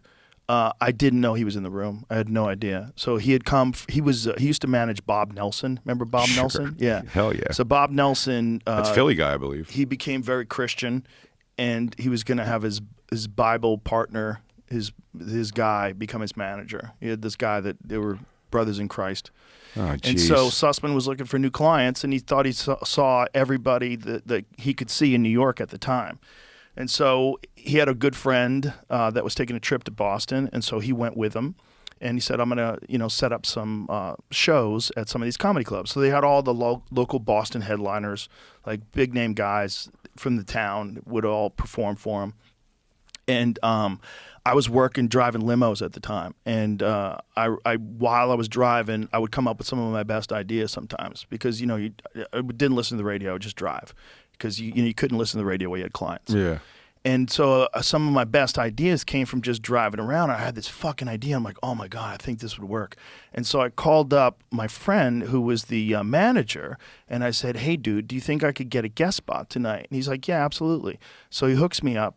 I have no idea. I go downstairs. This guy who becomes my manager is walking out of the room to go to another club, which is down the street, and he hears me killing. And so he comes back downstairs, and he watches my whole set. And I would have never done what I did. How long are you doing comedy at this point? 3 years. That's fast. Yeah, 3 years. So, but I was I had some good sex jokes. I had some great jokes that would kill. And I would have never done them if he was in the room. Because everybody had to be clean back then. That was like, you got to be clean, you got to be clean. And I was like, You had good success in like acting stuff. Was that when you got into it, I know when I got into it, what I thought was interesting was I started to do stand-up comedy. It took me a long time to realize that, and I love broadcasting. I think it scratches the same itch for me. Broadcasting is whatever. But I never got into it to act or all these different other things. So, but as soon as you get into it, especially when you have a manager, you just see the industry unfold. You see everyone's like, you don't have a commercial agent? You got to go out and audition for commercials. And all these things that I was like, supplementary, that I was like, instead of doing that, I'm just going to keep doing the black circuit because I could make some money there. Like I was getting a couple bucks, enough to survive on shows and that. And then I'll just go hang out the mainstream rooms, at night and meet all the comics and get on when I can get on. But like it was never it's never like I would not go so many times to audition. I'm like, I don't fucking. Yeah, I did a couple. I don't of want those. it. I don't want it. And I ended up sitting on a show for 2 years, and it was a great experience in hindsight. But like, what show did you get on? It's called Z Rock. It was a IFC show. What was great about it for me was because it was like Curb Your Enthusiasm style writing. So we got to say whatever we wanted, really, and it was cursing, and there was no problems with that. Wow. So it was a very fun show to do in that regard. But it just wasn't your thing. In fact, when I was doing it, I would still go like 3 of the nights a week. We do 5 shows. Every other night I would still go do a spot at the Cellar, and she was giving me 2 a.m. spots. And I'd have to be on set at 7 a.m., 6 a.m. sometimes. And when they would get like, I would take naps in between like scenes or whatever, and they would be like, why are you going and doing like stand-up so late? And I'm like, oh, because this show will not be forever, and there's 50 people waiting to jump in my spot there. Yeah, I mean, I'm established there right now, so it's like when this goes away, that's the thing that's still going to be there. Yeah. And so I definitely made sure. And so as I said, but also I didn't want to really be an actor. Well, in the '90s, it was just a money thing. It was everybody. There was 2 things that everybody wanted. As if you were a comic, deal. You wanted to be the head of a sitcom, or you wanted to host the Tonight Show. Those are the 2 things that everybody wanted, which is why Jay Leno, people to this day don't understand, like, why did Jay Leno want the Tonight Show so bad that he was, like, hiding in the closet and, that whole story where they were negotiating. And they scratched and clawed, and everybody was mad at him because he took it from Conan. Remember that? Mm-hmm. Because he went back because Conan's ratings weren't as good. that all that craziness was the golden carrot at the end of the stick. Everybody so in our minds, everybody wanted to host the Tonight Show, or you wanted to be Jerry Seinfeld. Yeah. So that was what you got. And so these people came there, and that's all the industry talked about, because that's where all the money was. That's what your agent wanted you to do. That's where all the money was, and everybody was just pushing you in that direction. Well, yeah, that's what it is. It was a push in that direction, because it was but it's an antiquated idea that comes from the time of everyone in entertainment was like a triple threat. I watched something a while ago that was like a Jamie Foxx. But you're right. But even go back to the Sinatras, and they said Barney Miller, Hal Linden. There's videos of him singing on. He went on talk shows and as a singer. Wow. But because everyone had to dance, you were like a showman. Right. There was no focus in one direction. Yeah. So the idea that you were I came into comedy as a mega fan of stand-up comedy. I loved all of it. I didn't even draw lines on, there's people I liked more than others, and Dice was my guy for sure when I was 12, 13. I just hit him at the right time. Yeah. That I loved that. But I was such a fan of stand-up that when I got into stand-up, I only saw, now I didn't know what the path was to selling out comedy clubs or theaters or anything like that. But that's all it was. I didn't get into this, and I was like, oh, and then I'll have a sitcom, and then you just get told right away, well, what year did you come along? What year did you come along? I started in 97. Okay, almost maybe 98. That was the peak of the sitcom days. That was Friends. That was That was everything was still on the air back then, right? Seinfeld had what year did Seinfeld end? I want to say that was 2000. No, 98. Yeah, I was gonna say 90s. It ended. 98. Yeah.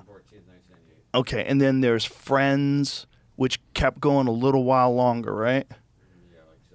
And then there was Caroline in the City. There was all these shows that everybody was that was the goal. The goal was to get on a show, and everybody wanted and everybody got a network deal. And they were handing out deals where you would get a couple $100,000. You didn't have to do anything, and they never even made a show. And then you get another deal next year. There was a bunch of guys who were always having deals. And a lot of those people, when I got into comedy, I'd see those people chest out at the comic strip. Oh yeah, and stuff. But then.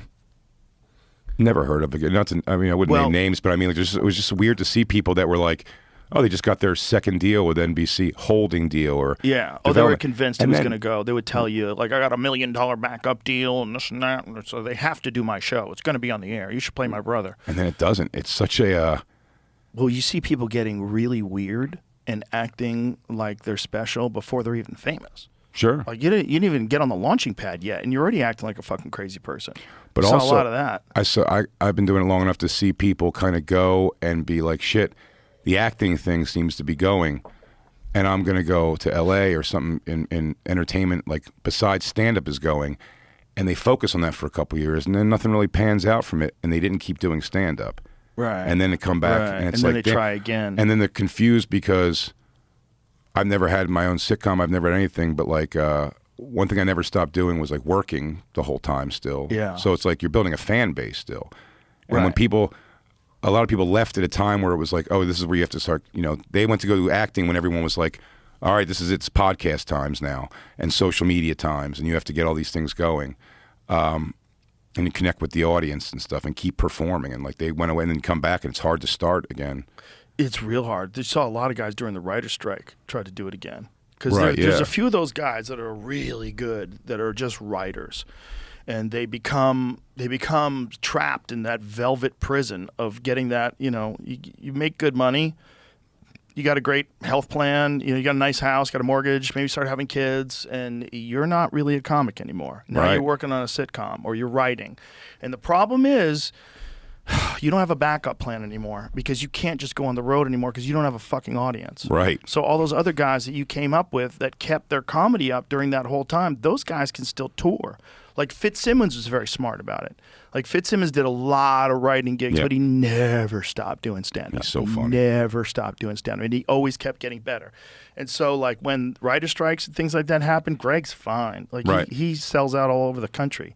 He doesn't have to worry about it. But it's because he's smart and because he saw the writing on the wall. I'm not falling into this trap. Well, it's a matter of what you want to do. When you woke up in the mornings to go do news radio, were you thrilled going to work every day, or did it? No, NewsRadio was really fun. It was really fun. It was the cast is crazy. It was really fun. It was a real fun like environment. We had a good time. The writers were amazing. It was like perfect best case scenario for a sitcom. And it was the second sitcom I was on. The first one I was on was like worst case scenario. Not worst, but started off great. I was on this show called Hardball with Jim Brewer. Jim Brewer was he played one of the rival mascots, and he gets beat up.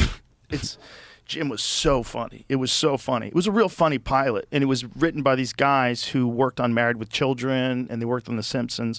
They were really funny writers, Jeff Martin and Kevin Curran. And these guys put together this really funny show, and then the networks just hacked it up. They just jizzed into the soup. It was a mess. They brought in a bunch of people that shouldn't have been there, and and the show fell apart. But I got to watch like these brilliant, really funny guys get their work just shit all over by the network and have it fall apart and become just a joke. Could you have been roped into stopping stand up, like not doing stand up to go in the full time like no from sitcom to sitcom? But one thing that I did do for sure is I neglected my stand up for a few years. When I was doing NewsRadio all the time, the problem was in NewsRadio in the early days, they were really long hours because we were trying to figure the show out. And, there was a lot of network notes back in those days. And, the network was really behind it, but it wasn't owned by NBC. It was produced by Burlstein Gray. So, if you wanted to be on the good slots, right, so what Paul Sims is the creator of NewsRadio, would call it the shit sandwich. So you'd have Friends and Married with Children, and in between you'd have like kind of caca sitcoms. It's like a shit sandwich. So we got in those spots occasionally, and every time we did, we were like number 2 in the country, number 3 or something. But then we'd drop down to like number 80 because we got moved like 9 different times over 5 years. 9 times over 5 years. So the show didn't really become successful until it went into syndication. Nice. So it was one of those weird things, but I auditioned for 2 shows ever. I auditioned for that Hardball show. I got that. That got canceled, and I auditioned for NewsRadio, and that was it. Really? It was the nuttiest thing of all time. So I didn't want it. It just happened. So it wasn't something like it was my golden carrot. My golden carrot was just I wanted to be a professional comic. Right. And then as I was like barely making money as a professional comic, like barely surviving, all of a sudden they're like, we'll pay you $25,000 a week. I was like, what do I have to do? I was like, I got to act? Okay, now I'm acting. And I would have moved back to New York 100% if I didn't get an apartment. So I signed a 1-year lease on this apartment in North Hollywood. And so I was staying. I was like, I got to stay. Because I wanted to just go back to New York and play pool and hang out with my friends. I didn't like it in L.A. It wasn't my cup of tea. I didn't like being around actors. And it was hard to make friends with some of the comedians. And the Comedy Store was weird back then. So I was like, I was ready to go back to New York. And I had this fucking lease. So I was like, I can't break the lease. I don't have that kind of money. I've got to keep this lease going. So I stayed there. And then I got NewsRadio, like right afterwards. Which is great. It was crazy. That's a whirlwind for sure. It is funny, though. It's like just that lead of that, like that you're supposed to do. Like to me, it was sitting for whatever the 10th time, and watching, especially actors like walking back and forth, like how serious they're taking getting there, and I'm just like holding the sides barely, and I'm like, what's like 3 lines we gotta say, like relax. And I didn't book stuff, but it's also just like as I'm sitting there, like I don't know if I want to be the the Trident cinnamon gum guy. Mitch Hedberg used to have a bit about it. I don't know if I care. I just don't like. It's like if you get it, it's almost like fantastic. Like that's great, but if you get it, it's extra money. Sure. But then once you get all the extra money, you don't have to really do that anymore. And that's when you got to decide. Like, what do you like? One of the things that I had to decide after I did Fear Factor, I was like, okay, no more of that, please. Yeah. And I did it one more time. I did it one more time when in 2011, Fear Factor came back for a brief amount of time, and that's when they made people drink jizz. That's when it got canceled forever. Until Ludacris came back and did it on MTV. No jizz. That was then the no jizz rules. They toned it down back then, but it was just like there's a different thing that's happening when you're doing something just for money. You're just like, okay, it's worth it. It's worth it for this amount of money, and then you got to know what to do with that money. Like, but I used to have to plan your escape. I used to have to like talk myself into like when I would get those weird like talking head shows. I think on History Channel we did like they were trying to do like a spoof of I love the 80s and I love the 90s. Right, they would do like I love the 1880s. or I love the 1890s or whatever. And they would give us like history stories and write jokes, and you're going to do talking head things. And I would look at it as the burden of that next day. Yeah. I mean, I got to wake up at 8 to go into the city and like to do this thing. It's never. I look at all the stuff and I'm like, it's network, it's History Channel, so it's like I can't really do exactly what it is I do. And then because I'm going to go as close as I can to my own voice, that like it's probably not going to get a lot of stuff on anyway. Yeah. But I had to really convince myself, like, there was a kid across the street from me when I lived in South Jersey for the couple years who was in a Fruit Loops commercial. I said, and he said he might as well have been Brad Pitt. You know what I mean? Like to me, I was like, he's been on television, and I'm like, I'm going to do a TV show tomorrow, History Channel, anything. If you told me when I was 12, 13 years old that, hey, you want to do a TV show, be on TV on the History Channel, you'd be like, no, TV, is that possible? So you have to remember that it is pretty like extraordinary to have some of these opportunities. But man, so I try to take them in when I have them. I was in the movie Hustlers as the strip club DJ. What is Hustlers? It's the true story of the girls at Scores who were like the strippers that were robbing the guys. Oh, really? When did that movie come out? A couple years back now, but maybe like 6-7 years ago. But I was the strip club DJ in that, and like I really had to go there because I look at in hindsight of it, it's like it was 2 14-hour days of like nothing, so much nothing going on. Right, you're just waiting around. Yeah. And just whiffing when I had these opportunities. But I'm also trying to take in, I'm like, holy shit, that's Usher over there. And that's fucking JLo. It's like, as I'm sitting here like, when do you guys need me again? It's like JLo's in a thong, like, twerking on stage, like doing her scene. And you're like, oh, I should really enjoy some of it. You know what I mean? JLo was on stage twerking? Yeah, I introduced her what big year dance. Was this? 2018 maybe? Yeah, My Voice opens this scene. Damn, is that really JLo? Yeah. So this is her really her. 10 years 50, ago? 50 years old. Not then she wasn't. Yep. She was No. 50 on set, yeah. Wait a minute. How old is she now? You said this was shit. 2000 what? 2000 when? 2000, like 19, 18. Was she really 50 back then? Yeah. God, that's 6 years ago. She's not 56. Is she? 2019. Okay. How old is JLo? So she's 56, I guess now. No. Is she really? Whoa, that's crazy. Yeah. Bro, what is she doing? I don't know, but she looked fantastic. That And it is really shined a light on crazy this girl's genetics. narrow Asian ass. Really shined a light on that.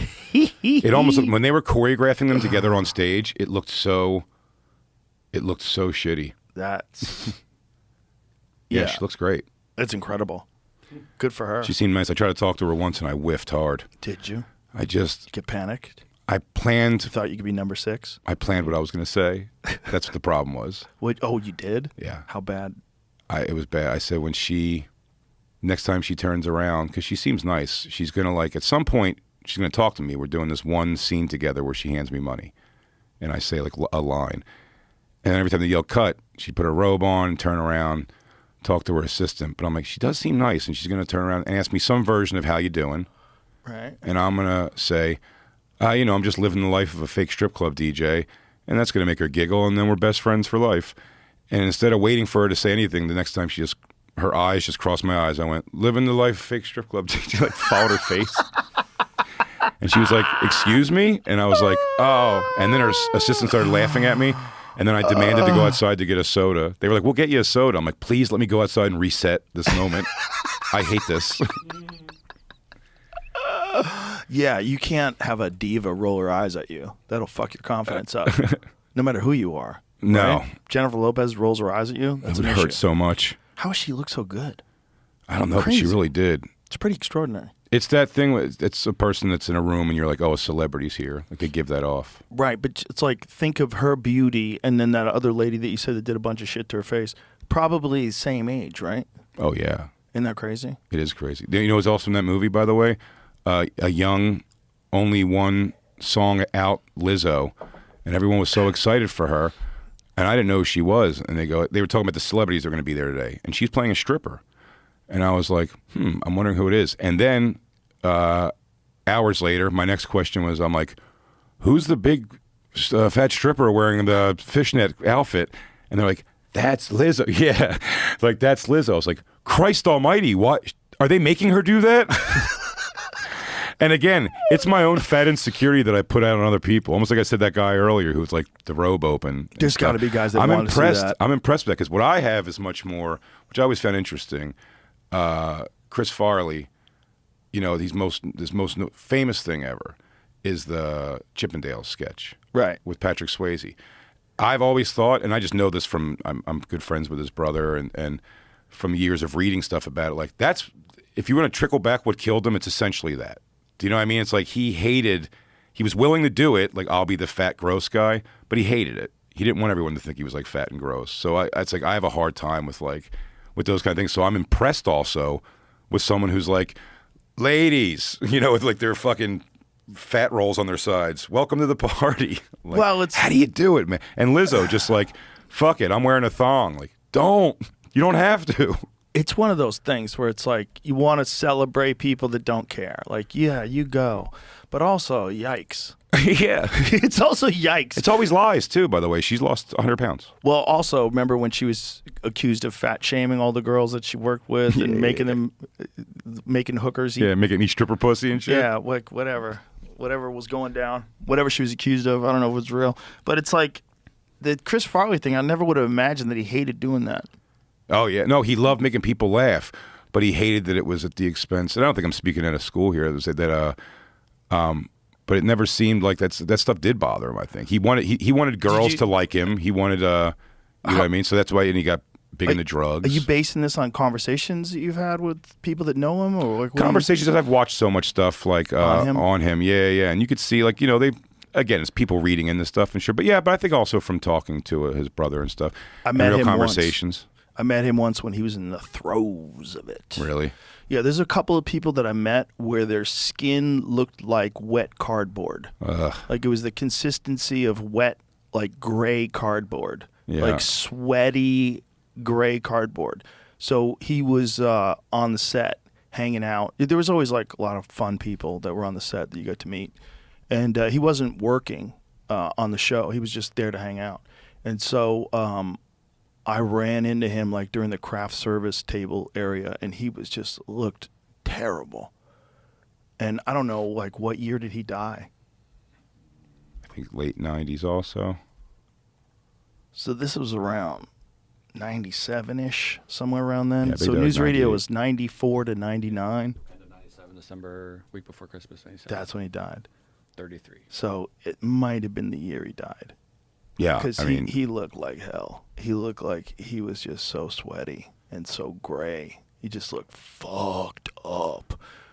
The one other time, there was a dude that I ran into at the Improv, and he couldn't form sentences. He had like the same gray skin, and he was talking to me, but nothing made sense. But he just kept talking, and he couldn't form sentences. And I was like, this is the craziest thing I've ever seen. It's also weird to get into that and then still be around comedy. Just be around public. Like, you're hanging around with people at a bar, and you're so gacked up you can't even form a sentence. I have a hard time with I can get caught up in like the dramatic conversation of like the science of comedy and like all the internal things and the manipulation of it. But at the end of the day, it's so silly when like it's taken so seriously in some way too. It's like it's not like, you know, unlike Daniel Day-Lewis, who has to be Lincoln all day, someone can go, Jay, they're calling your name on stage, and you can go up. I don't have to like find my place. Right. You know what I mean? Like, oh, I'm not even.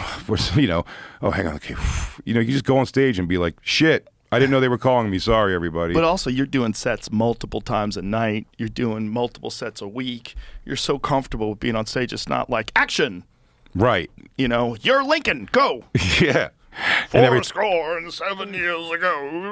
And you mess up a line, they got to go, change the gate. They got to do a bunch of fucking things. Yeah, and there's always someone who wants to come in and touch up your hair, and then there's fucking people moving around, and there's always so many support people. It's hard to just like keep your fucking concentration. Some people like being doted on. Dan Soder, I've always been, he likes acting, and not even just acting, he likes the day. He takes the day in the trailer, and he said he'll write jokes and He's do whatever. A happy dude. Dan Soder seems like he's always happy. It's hard to imagine him being even angry. Like he was talking to me about somebody who ripped off one of his jokes, and even that, the way he's talking about the guy ripping off his joke and confronting him about ripping off the joke, it's still he's Pleasant. being silly. Yeah. He's being silly and laughing about it. I'm like, wow. Oh, he's the best for great sure. demeanor. So that's like a glass is always half full guy. He's fine with doing a little acting here and there. But if what he wants to do is stand up. He's a great stand up. No, he's great stand up, and he does want to do stand up, and he wants to make shows. He's got a lot of interest that I think will be great at all of them. I'm just saying more like. I'm losing my train of thought. Well, you don't have to do all that other stuff. And the thing is, like, back in the 90s, we all thought we had to do that other stuff. I would have never imagined, like, quitting a TV show just so I could do stand-up on the road. First of all, you needed the TV show so people would come to see you. That was a big thing. Back then, people came to see you if you were on The Tonight Show or if you had an HBO special or if you had a sitcom. Like, that's why I was so impressive. A person like Regan. Yes, Brian I was Regan, just going to bring him up. It's like you did it straight through comedy, just man. organic. And got to theaters. Yep, huge theaters. And sells out instantly just because he's so good. You know, it's funny, the people who are the most surprising, there's huge earning comics that you've never even heard of and stuff. I always look about, like, Shonda Pierce is a lady, just like an old lady from the South, but she's multi-millionaire, sells out. She performs at like churches and stuff. Really? Yeah, but it's just stand up, and it's just like the most mundane. But it's like, it's not for me, obviously. But I mean, with this kind of whatever like act that wouldn't impress anybody, she's making millions. Christian comedy is a tough sell. Yeah, well, but there's a market for it for sure. There is a market for it. I remember there was a bunch of people that went into Christian comedy. There was like a Christian comedy tour back in God. Yeah, it was terrible. It was terrible. To want to go to that seems boring. Even if you were religious, like, well, I don't want to go watch religious comedy. But it was like the most aw shuck stupid shit. Yeah. About like the guy's dumb and my wife always tells me I'm dumb and she's right. It's why Nate Bargatze's so impressive to me and always has been, is because he's clean in that way. You can call him a Christian comic and it doesn't matter because if you just watch the comedy, if you're not listening to all the labels being put on him, he's just brilliant. Yeah, it's just great, brilliant. and more than brilliant, hilarious. Fucking hilarious. Hilarious and squeaky clean. Yeah, and you throw him on anywhere in a lineup. Yeah, I thought Gary matter. Goldman was so impressive in that way too. It just didn't have to be dirty, like almost like subjects that if someone said to write a joke about this subject, you're like, nah, dude, that's corny. Well, Gaffigan's and then they the do best it and example. kill it. Yeah, he's great too. Gaffigan's been killing it forever. Squeaky clean. There's a market, like, again. But everyone shouldn't be that. Right. That's the Hannah Gatsby argument she made. That's the really, whatever my opinions about her comedy are meaningless. It was an article she did where she was like, if you're not using your comedy to like move society forward in some way, like Should I say that? Yeah, that's hilarious. Like you're wasting time, basically. Like you need to come and talk about your rape, or you're wasting time doing comedy. And it's like, or you're not being personal. I go, so you're saying like Dave Attell, Brian Regan, Carrot Top, you saying people just shouldn't be in comedy because they're a different like faction of it than you? That's insane. It's insane. And God forbid, if everybody started doing Hannah Gatsby style quality, she's fucked. She's not going to be the best at it. You know what I mean? Right. It's like, why are you welcoming? It's like, why don't you keep your lane and be happy with how great it is? Here's the other thing about comedy. Like, you should be funny first. Yeah. If you want to do all that other stuff too, but if you want to do all that other stuff and you call it comedy, but it's not funny, like you're doing something where you're just trying to educate people, hey, that you missed the whole mark of this whole thing. And to say that that's the most important thing, the only people that would say that are people who aren't funny. Yeah. That's it. That's the only people that would ever think that the most important thing is to move social justice forward your comedy. If somebody told me I made them think on stage, I'd go, about what? About what? Listen, you could be as social justice-y as you want. You could talk to your phone. You could make long rants on reels. You could do podcasts. You could do whatever you want. Talk about issues. But when you're on stage, what you're supposed to be doing is be funny. Now, if you can be funny with some sort of grand message that makes everybody Bill Hicks clap at you, that's great. But that's not the goal. The goal is to just be funny. And if that's your goal, you want to be funny with a social justice, great. Nothing wrong with it. But you got to be funny. You can't like fake it and get clapter and think you're... Anything I would even say with passion on stage, I could end just as easily by going, or not. Or maybe I'm completely wrong. I don't know. Definitely. How the fuck would I know? Remember guys would do this when they were bombing? Hey, how about a nice round of applause for the ladies? Give a round of applause for all the ladies in the crowd. Let's go. How many in the black comedy circuit? It was those are the funniest. How many they would give? He goes, how about for the lady? He goes, how about for a brother doing the right thing, staying out of jail, doing the right thing, trying to do the right thing? Yeah, they get claps. Yes, and then it was positive energy. But show was going your way. But we all used some crutch in that. I went, I think, I mean, not just because I was like, obviously inspired by like the Dices and stuff with the comics that I like, the dirtier guys. But I would go dirty because I found out pretty early if you go dirty, even if you don't get the laugh because the joke wasn't good, you're going to get the groan, and it was a noise. Yeah. Because that was it to me. Again, I said the silence was the thing. Once it was silent, I was like, someone please save me from this. It's going so bad. Yeah, if you get a few, oh God. Yeah, at least you're like, they're with me. You can kind of laugh that off yourself. Yeah. And then if you're laughing genuinely, maybe people will start smiling. Yeah, it's a fucking weird art form, dude. But kudos to you for just doing that, because that's the way to do it. And then Legion of Skanks too. Like what Lewis and you guys and Dave, what you guys have done is so interesting because you did it all without ever worrying about being like removed from YouTube. Because you did it all on his network, on Gas Digital. I mean, he started Gas Digital essentially for Legion of Skanks, more or less. So smart. And it would have like a platform that they really can't get rid of. Yeah, because it limits your reach a little bit, but over time, people figure it out. That's why Skankfest is so fucking huge. Skankfest is nuts, dude. It's fun. It's been great doing New Orleans this year. I should have got in when I could have done it. 'Cause now it seems like there's too many people. I'll get anxiety. There's a lot of people, for sure. But it's amazing how you'd have a blast. It's such a celebration of people just being stupid and having fun. Absolutely, and there's no pretense. No, and I said they all look the part, but they're such great comedy fans. That's what and by the way, says. Also, I mean that in the sense that it's like there's been so many people who have been like, Skankfest isn't my thing. I'm like, dude, they're going to fucking lose their minds for you. Yeah, you don't even know. It's like they're comedy fans. They're not just like our fans exclusively. They're also fans of people that are willing to do real comedy in this fucking bizarre world where you're being told that the most important thing is for you to do social justice on stage, which I shouldn't say that's the world now because it's not. It was the world like 4 years ago. 4 years ago, you heard that a lot. Oh, yeah. And that's kind of died off. And there was a bunch of things that killed that. But I think the real nail in the coffin, the final one, was the Tom Brady roast. Yeah. I think that was the grand nail in the coffin of woke comedy. Well, all you had to show people was that there was like, if you stick with something for a minute, like there is an audience there. Mm-hmm. You're just listening to a bunch of lunatics screaming with nothing to do with their lives. It's like, but if you give it a second, like, conversely, of much people are writing they're angry about this, there's a bazillion people who just like it. Yeah, you can't cater to the people that are upset at what popular thing there is out there. Can you imagine writing a letter to AC/DC like this last record sucked? Second song's okay, but third song blows, and the fourth one is like... That's the fuck you're not funny person in the crowd. There's always going to be a percentage of them. It's an unavoidable aspect of human nature. There's a bunch of people that don't do anything, can't contribute, and want to knock down everything they see in front of them.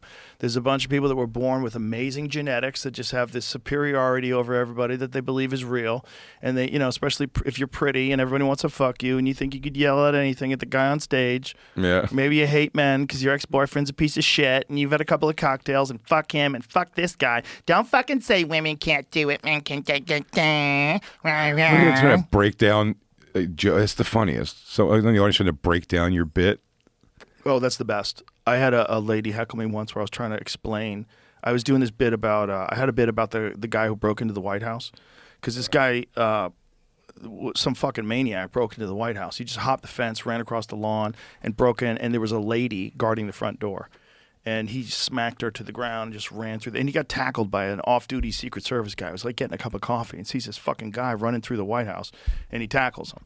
And the joke was about a woman being a security guard at the White House. And the joke was supposed to be, I know because guess what? I shouldn't be a security guard at the White House. I go, and you know how I know? Because I met Shaquille O'Neal, and his dick is where my face is. It was like if the White House is experiencing a shack attack, I'm the wrong dude to save the world. You know shit. So the whole joke was about that, and I couldn't get it out because this lady's like, bullshit. So the joke was women can't do everything men can do because men can't do everything men can do. That's why we have the Olympics. There's some people that can just do shit that regular people can't do. And one of those things is guarding the fucking White House. Like, you should be a big fucking giant dude who's capable of extreme violence. But this bitch wouldn't let me get this out. She's like, nah, nah, nah. And I tried to explain to her, this is how the joke goes. And then I went further into the joke, and she chimed in again. I explained the joke, and then she was like, okay. I'm like, yeah, I'm saying I can't do it. I've gone hard at female cops so much. It's so great when I meet female cops that are like, they usually have a great sense of humor about it, quite honestly. But I will film and send to like soders who I'll do it to. I watch Cops still a lot, like clips of the show Cops. And there was one I watched recently that was just about it's a female cop. Whenever it's a female cop, I'm like, I get my phone ready in case I have to film this because I go, it's always going to be something hilarious. And they're always in the way somehow or something. And they're trying to stop this guy. You know, he's on foot, black dude. And this lady's like, let me see your ID.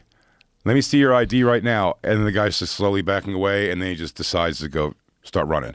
And he runs. And this girl is chasing him. This black guy is so far away from her, it's ridiculous. And then just zipping right past her is a dude cop who just catches the guy and tackles him. And then the rest of the time, it's her standing over and breathing hard. She's like, son of a bitch got away from me. And it's like, lady, what are you doing? What are you doing? I saw one time I was waiting outside of a doctor's office in New York, and I saw a guy who was naked with his hospital gown on the floor next to him. This isn't outside of a hospital, by the way, just a doctor's office. This guy left the hospital, clearly. He's naked, still has his bracelet on. He's flapping his dick around. So I call the cops, and I go, hey, I think there's a guy who got out of a hospital here. He's naked, and he seems pretty unruly. He's like screaming shit, and he's being kind of weird. And they go, will you stay on the phone with us and let me know when the officers get there? I go, sure. And then a big NYPD van pulls up, and two tiny little ladies get out. And I started laughing on the phone, and I'm like, yo, I don't think these ones are going to be able to handle it. You might want to send somebody else. And they go, why? I go, because it's like two tiny ladies, miss. And I'm like, and this guy's like I'm going to have to get involved now, and I don't want to. And then the guy stood up, and he's walking towards them, and the ladies are like, first of all, already touching their guns, which is like, again, not really necessary. The guy's naked. He doesn't have a weapon, but it's just they're so tiny. Like, how many options do they have? Well, they have to. If he goes at them, right? That's the thing. If you're a small woman and a naked guy is coming your way and you don't know how to fight and you have a gun, you're grabbing your gun. And the guy just went up to them and just stood about 7 feet in front of them and started pissing at their feet. And then finally another cop car came with a guy who got out of the car right away, grabbed him by the arms. You know what I mean? Put his arms behind his back, and they put this thing back over him, his gown back on him. But it was just the like, guy had to pee. What's the problem? He couldn't find his clothes. But it's just so wild that I'm like, why are these two a team at all? Yeah, I mean, I would like to say that women could do everything men can do, but I think in that circumstance, you'd probably want a big man. Field police work? That's crazy. You're dealing. One of the scariest videos that I ever saw was this guy. This lady pulled him over on the highway, and the guy gets out, and he's beating the fuck out of this lady cop, and his daughter, the guy who's beating the cop, his daughter is saying, "Daddy, stop. Daddy, stop," because he's just beating the shit out of this unconscious lady. It's so scary. It's so scary because there's no way she should have been in that situation. There's no way. A chubby female cop to boot is the funniest too. You're like, what is happening? All the time. What is the problem they're going to solve? All the time. But they're in the way. Like, I was at a casino once, and this person who I thought, air quotes, was a woman, and I was talking to, and it was a security guard, like 5'5", like shorter than me, security guard, woman. I thought was a woman. It wasn't disturbed by the fact that she was a security guard. None of it. Right. But then at the end of the night, I had been talking to these people, the show was over, and I was like, well, ladies, it was really nice to meet you. And she says, actually, I'm a man. And she says it like with a woman's voice. And I'm like stuck. Or, I probably had a couple cocktails, just did a show.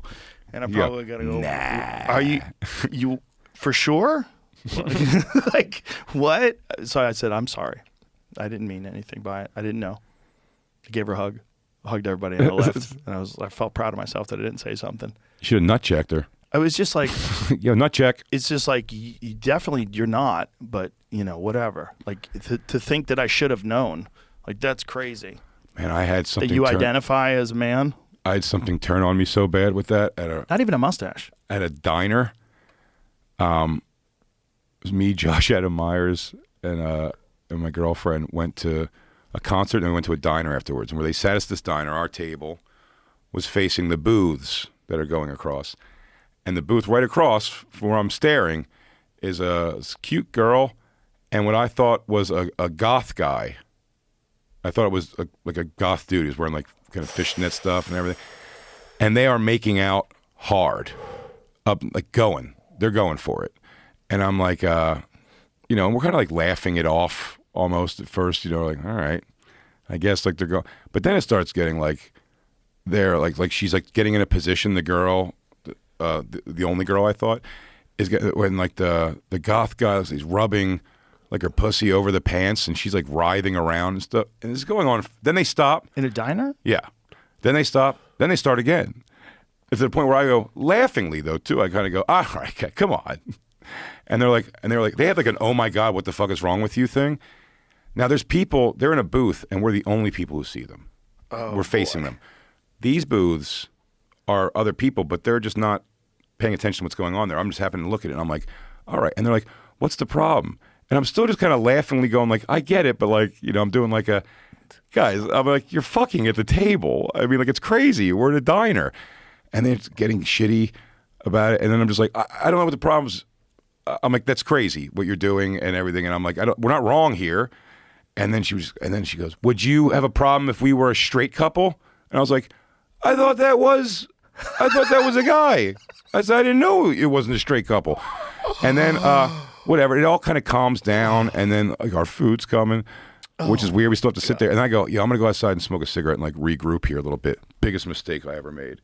Because I went outside and it's like a big glass front restaurant, diner. And I'm smoking right outside the diner, and I'm watching the narrative get created in the room without me being in the room. The people behind and the staff coming up and being like, we're sorry, people have to still act like that. People still act like that today. And when I go back in to eat, I mean, we are pariahs, I just feel like. And then the host guy, who seats everybody as gay, and he's side-eye. It was so uncomfortable, and I was like, did you explain yourself? We didn't do anything. No, there was nothing to explain. He just went to kind of awkwardly give us our food, and I'm like, you guys are mad somehow at me. How much spit do you think you ate? Oh, so much. So much spit. It was shitty food. Then I told that story on my radio show. It was funny, and somebody like messaged like the Yelp or whatever the thing, and they were like, that guy was being transphobic, and this is a welcoming restaurant who allows anybody in. It's like, how is this the narrative of what happened? They got there? you. They got me. They got you. Completely created around me. I wouldn't have cared if it was trans. I thought it was a straight couple fucking in a diner booth that I wanted to stop. Yeah, people are good at spinning a tale. And by the way, I said it's always the in-betweens too. In full disclosure, if the guy like had her, what I thought was the guy, had that girl's like shorts to the side and I was watching him finger, I wouldn't have said a word. I would just sit there and just drank it all in. Interesting. It was just... He wasn't going hard enough. It wasn't soft enough or hard enough. It was Goldilocks right in the middle, and I don't want to see you guys dry hump while I'm eating. Either finger her where we could all see, or fucking take it down the road. That's hilarious that they put transphobia on. I mean, you thought it was a guy. The whole diner when we went back in was like, these intolerant people. Go, I don't care if that's a girl. It means nothing to me. They didn't see it. Also, maybe if they announced it was a girl out of the gates, I might not say anything either. Just two chicks going out of the thing. I'm like, look at these two wild motherfuckers. Right, you just thought it was crazy that it was a dude doing that. Yeah. That's funny. Isn't that funny? That's weird. It's weird how we look at that. Oh, yeah. But I said you get wrapped up in a thing and you're like, you're transphobic. You're like, that has nothing to do with any of this. It's a problem because that label you could just slap on someone when you're talking about like male athletes that identify as women competing in girl sports. Like, that's not transphobic. That's just, we're talking about something crazy. Can I be trans weirdic? Is that a term? Just be like, where it's like, I think that's weird that there's a 6'7" woman beating up an actual woman in a ring. There was some lady who was just arguing that there's no biological difference between men and women. I'm gonna send you this, Jamie, because it's so kooky. You're like, come Doctor on. Who? You can't really think that this is true. This is no biological difference. There's no difference between men and women's strength. Pennsylvania state senator said there's no biological advantage for men in women's sports or disadvantage for women in men's sports.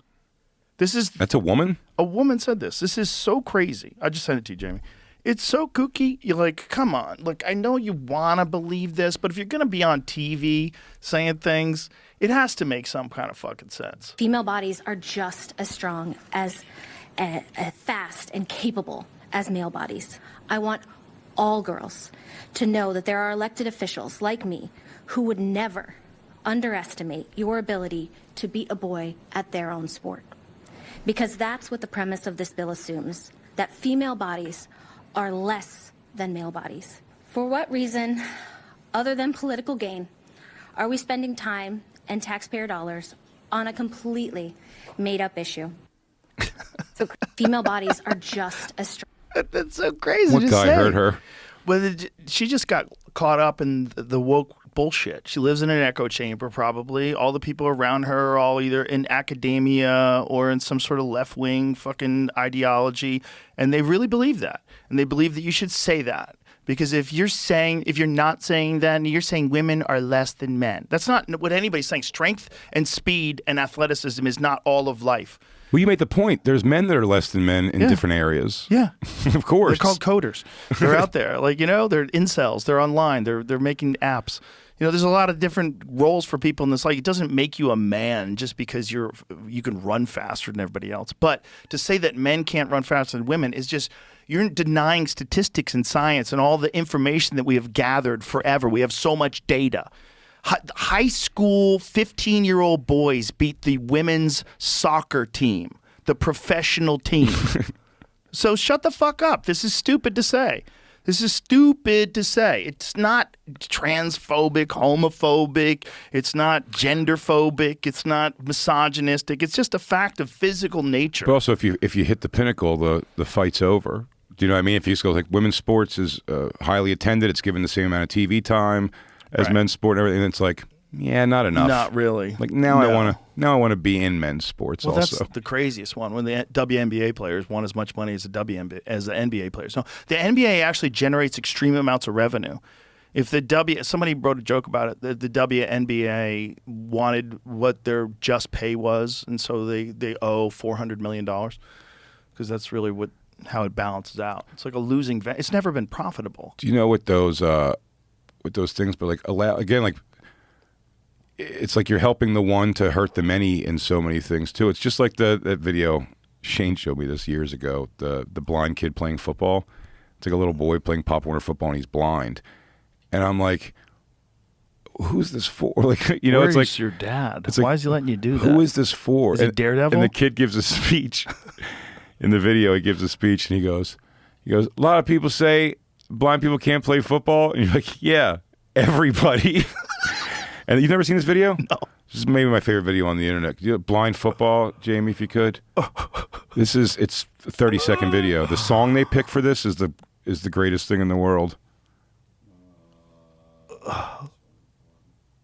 So here's the thing about like the WNBA. If you love the WNBA, that's great. There's a certain amount of people that love the WNBA. It's great that women have an avenue for professional sports, but you only get paid as much as people are willing to go to see you. Mm-hmm. And if they're not willing to go to see you, I'm sorry. Because they want to see dunks. This kid's great. blind. It's that kind of confidence that continues to amaze people who watch Dylan play. Oh, this is so crazy. All of this, blind. Oh, this is so crazy. I can't see, and a lot of people think that a blind person can't play football. But this courageous youngster has proven those people wrong. On the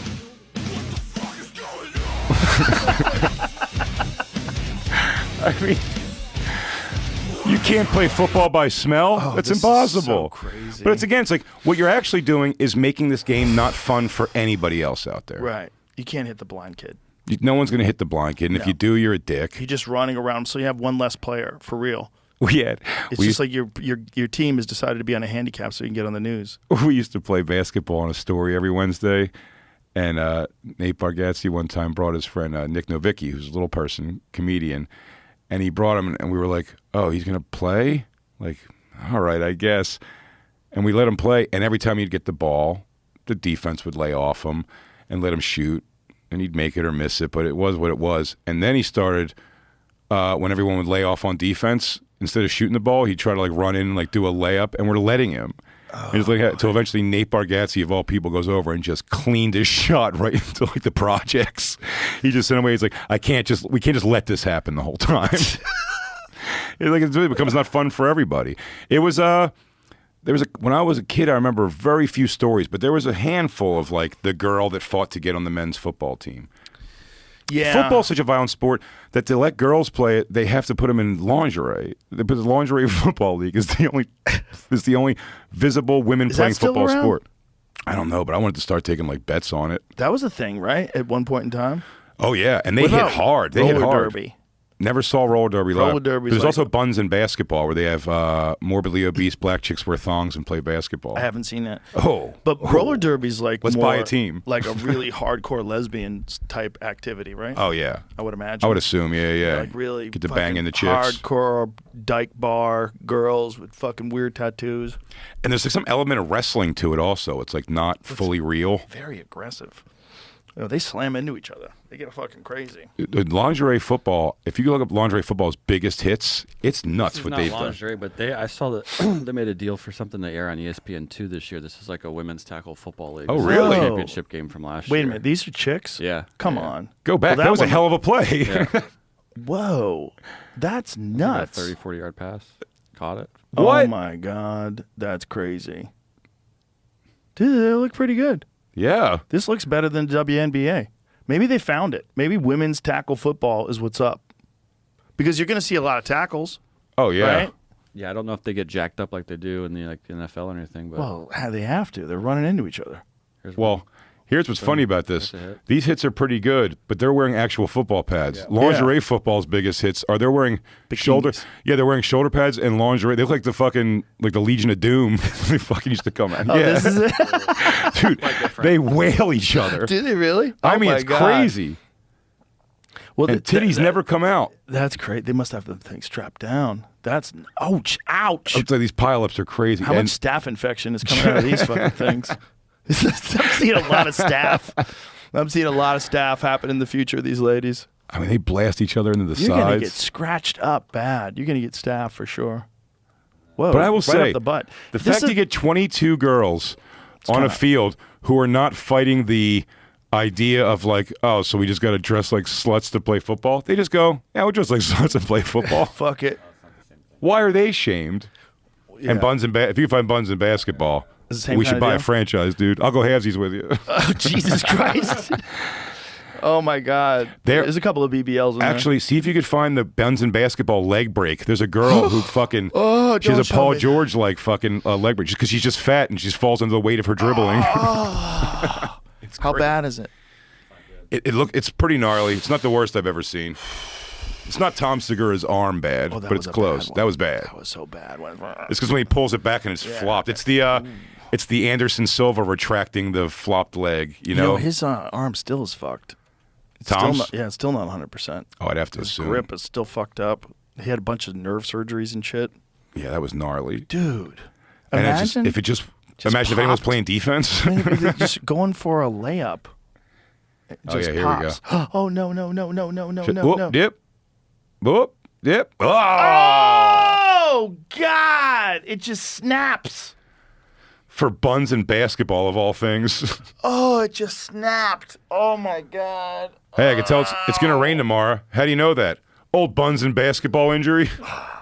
Bro, those are bad injuries. The femur's a real bad one because you got to get blood flow to it. Sometimes it takes a long time. Sometimes it doesn't fully heal. Yeah. I know a couple people with broken femurs. That's the most painful one. Yeah, I know a dude, Frank Mir. He was UFC Oh, yeah, heavyweight sure. champion.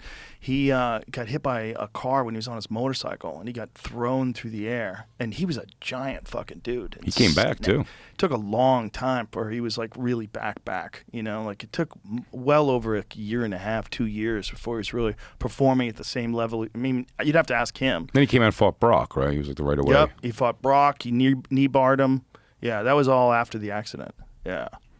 Man, UFC really has straightened out your belief in other people from other sports saying, like, I can come do mixed martial arts. Very few could ever pull it off. But Brock pulled it off. I mean, the funniest one for me was, again, just that blind belief I had in Kimbo Slice.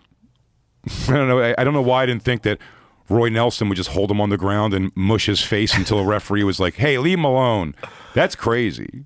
Well, Kimbo... He's a tough motherfucker, yeah, obviously. If he was fighting just stand-up only, he's very dangerous. Like, if he was involved in... Like, if bare-knuckle boxing was around back then, he would have been a huge star of bare-knuckle boxing. Yeah. He would have fucked a lot of people up bare-knuckle boxing. But once you add in the wrestling, and Kimbo had a bunch of knee injuries from football, and, you know, it's...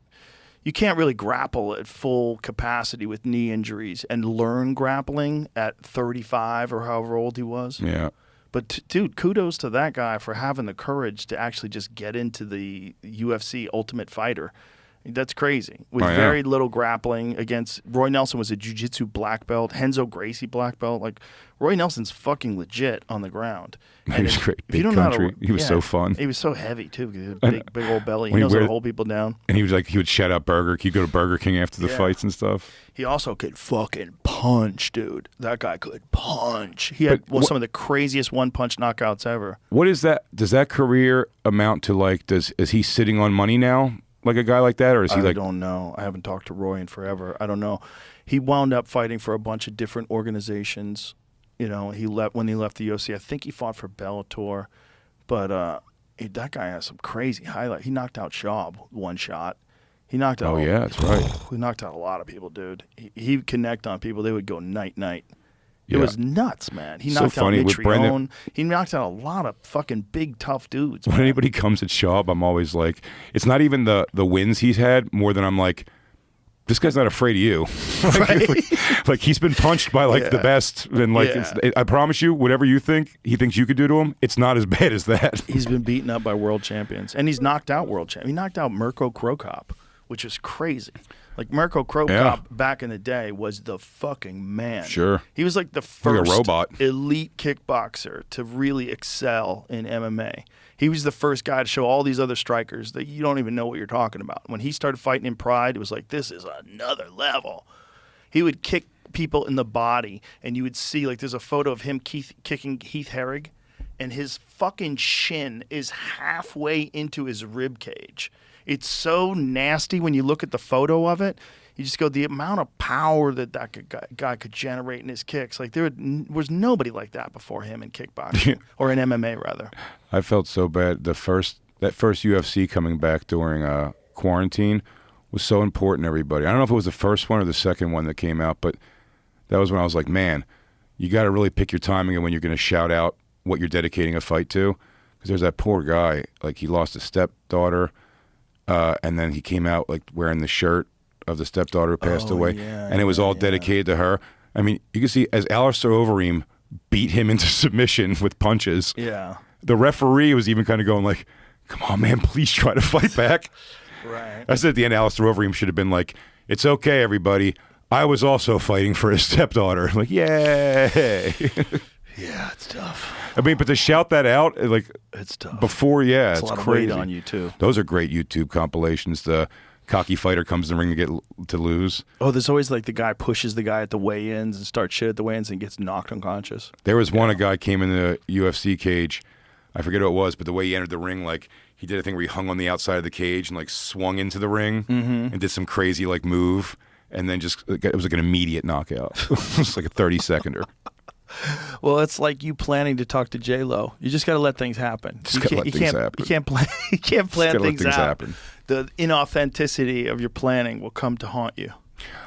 Yeah. Also, the shit you talk through life is also in broadcasting. As you start to get guests, starts to haunt you. It's like the thing like Howard Stern had to make like a zillion apologies. I assume by the time the guest he got on, because we've done it. Man, we fucked up so bad.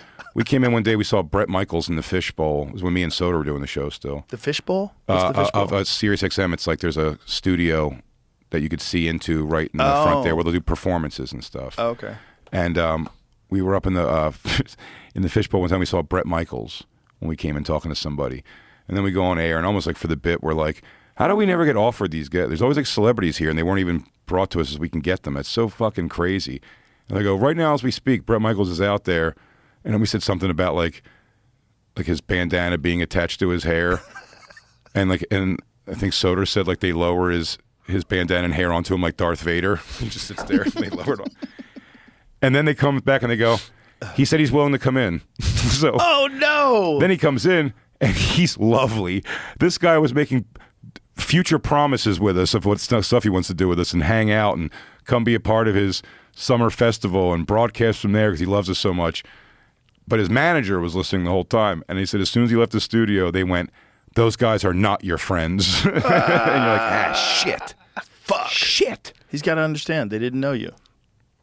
That's what it is. Now they know you. They're talking shit. It's Corey natural. Feldman hates my guts, and it's like... What'd you do? Well, I've never nonstop talking about him. I've seen the videos. Yeah. We've never stopped going. Oh, do yeah. you hate on his dancing? Yeah. Maybe it's getting better. We're not even hating on it at all. I love it. I want to do nothing different. And I wish he tried to have us not allowed at his show when he opened for Limp Bizkit.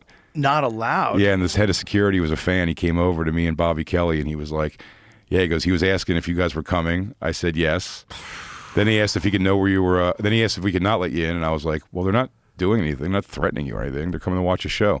And he was like, well, can I at least know where they're sitting at? And he goes, it'll be wherever the most excited people are. And son of a bitch, were we? I mean, we were a sprout of grass on a dirt field of people. I mean, we were the only ones. We were hyped. I know all the words. He's the best. But that was the genius of Howard Stern that I fucked up.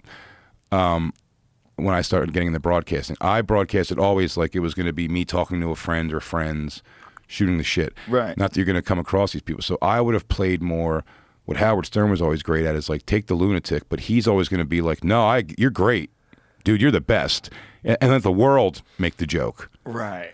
And instead, like I go at it, but I was like, man, I would have loved to just have Corey Feldman come in bi-monthly to do. Hey, you got a new song? Play it, dude. I'll bite my fucking finger while I. Poor Corey. The thing about Corey that really does bother me, like legitimately. We were so happy. Oh, this is him? Let me hear this.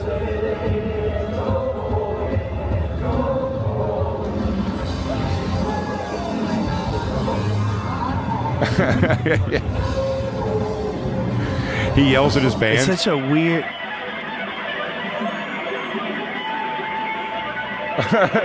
The guitar solo. He doesn't know how to play the guitar. That's so crazy. But he just does a solo. How can you do a guitar solo if you don't know how to play a guitar? Does he actually not know how to play a guitar? Like, do you know how to play? No. But you don't have to know how to play to know he does not know how to play. I could do what he's doing for sure.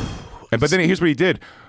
I don't know what the trickleback is, but I said after that was going viral, the guitar, I was like, why doesn't this guy just come out and say like if he's kind of like, no, I get it. I get the joke too.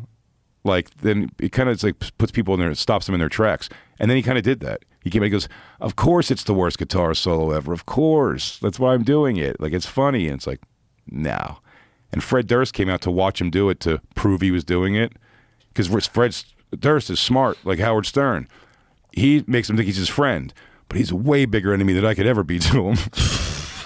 Because he's going like, dude, go make an ass of yourself in front of all these people. He's a young star guy that grew up to become a man, and they're all weird. There's no way you could be a star at 6 years old and come out normal. You don't have a normal life. It's impossible. Is there nobody? I don't think there's one. Everyone that I've met, I mean, there's some really talented people like Miley Cyrus and people that were childhood stars that are cool to talk to, but they struggle. It's a struggle. All of them struggle. Everybody struggles. Like Punky Brewster's probably fine right now. I don't know. I don't even know what that is. Punky Brewster? You don't remember that show? I don't remember. So Leo Moon Fry, she had the biggest titties when we were kids. Oh, yeah, that's right. She made a great documentary a few years back. No, that's right. But didn't she became like a mom and got out of the business? Yeah, you can do that. But if you want, you're saying if you're still clamoring for the fame. Yeah, but I don't know how many people came out of the fame as a young person and were fine. But the people that stay and keep doing it, they're not fine. Most of them. I mean, maybe there's a few. I mean, I'm not saying it's impossible to do, but I'm saying the challenge of becoming a normal person with like a normal view of the world when, you're getting doted on when you're 6 and you're the moneymaker in the house when you're a little kid, like your parents stop working to manage you, like that kind of shit. Like those Carter kids. I mean, that's so brutal. That Aaron Carter kid was lost. He was doing gay porn at the end. Not gay porn, but like gay, like cam stuff. Oh, really? Yeah. Ooh. just whacking off on camera Didn't with face he tattoos. have like a boxing match against Lamar Odom? He's supposed to. I don't know if it ever ended up happening. They did. I think they did, and it's so crazy because he's like this skinny guy with like not a muscle on his body, and Lamar Odom used to play for the WNBA. Isn't that true? Yes. They did have it. Yeah. It did happen? Yeah, Lamar just beats the brakes off him. I mean, you'd have to assume. He's a former professional athlete. The fact that Chuck Liddell is the fucking look at the size difference. This is so crazy. Look at him. He's trying to punch him. Aaron Carter's. He's letting him hit him. He's just kind of. He touches him once. He's like letting him hit him. Oh man, it's sad to watch. It's almost like it looked like there he hit him with the left hand. What's really sad about it is people is it's not just people watching you fight that wigs me out so much. It's that there's something that knowing how to fight and the form of what you're doing looking any kind of good, especially if you're street fights. I mean, when they de-evolve into like. Like men swinging like this, you're like, oh man, we really all suck at the end of the day at this. Like, it's so hard to keep like a fighter's composure on a street fight. Especially if shit's going down. Yeah, unless you do it all the time. I remember watching these two guys fight in front of the Comedy Store, and it was across the street when the House of Blues was over there. So it was right in front in the parking lot. These guys start yelling at each other and blah blah blah, and they get out like almost in traffic. They're like on the sidewalk, like right where the street tumbles out. And I see these two guys facing off, and I see the white guy. There's a white guy and this looks like an out of shape African American fella, and the white guy starts swinging almost like with his eyes closed, and then the bus goes in between them, so I can't see them. And then as the bus goes back, the white guy's out unconscious, cold, flat on his back, spread eagle. And the black guy's already running away. He's out cold. They were just squabbling in front, and I don't remember how it was. I just remember this. I remember this, and then the bus, and then out cold. Do you have to deal with? Because I mean, I know from like when Lewis was working with Bisbing and stuff, and he'd go to Vegas. He'd be like, they were all surprised at how many drunk guys at the casino try to like give him shit. Oh, there's a bunch of idiots. I was like, do people come to you all the time? It's like. You know karate for real, dude? No. Kind of thing? If you hang out with enough drunks long enough, someone will. Just avoid those areas. Yeah. It's drunk people. But if you're one of them and you're hanging out and you're drinking with people, yeah, there's people who used to get stupid with Chuck Liddell when Chuck Liddell was the light heavyweight champion. And he was the scariest fucking human on the planet. And people would get stupid with him. They're on coke. They don't know what they're doing. They're out of their fucking minds. You think you could win that fight? Like, people are gacked up, funked up. They're crazy anyway. They're schizophrenic. There's so many nuts out there in this world. The most thing about fighting too is endurance. That's what most people don't have in any kind of fight. If it's not over in 30 seconds, everyone's holding each other. Yeah. One of my favorite things I watch a lot of like body cam crime shit on YouTube, and there's one. It's a Key West. It's a couple. The guy's hammered. He's got money for sure. This guy, he's just trying to pay his bill with a library card or something, where he's like, he doesn't know what's going on, and he's barking at the staff, and then someone on the staff pushes his face, and then breaks into this melee. But it's 50-something-year-old white people getting into a fight, and one guy gets him in a side headlock, useless, and then they both sort of fall down, the husband and this guy who intervenes, and the guy who intervenes eventually puts his legs, puts in his hooks basically, but does nothing. Doesn't choke the guy out. They're just kind of sitting there, two old exhausted guys. 10 minutes later, at least, they get up and they kind of have like the you're a pussy kind of thing, and they leave. Then it cuts back to the cops outside, and they want to talk to the guy who intervened. Not mad at him, they just want to get his side of the story, what happened.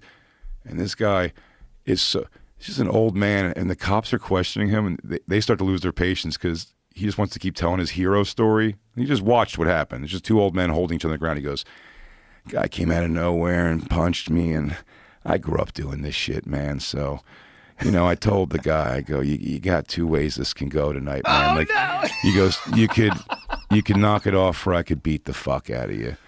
He's telling this to the cops? Yeah. If you might be able to find it, we're very classy. Body cam, we're very classy people. Maybe, hopefully you could find it. But it's but when he's telling the cop, then he's like, I told him I could beat the fuck out of you. He goes, all right, so then you were able to like subdue him? He's like, yeah. He goes, I took him down, and I'm like, he goes, I don't want a problem with you. And I go, you want no parts of what I'm about to bring to you, my man. And it's all this, none of this happened.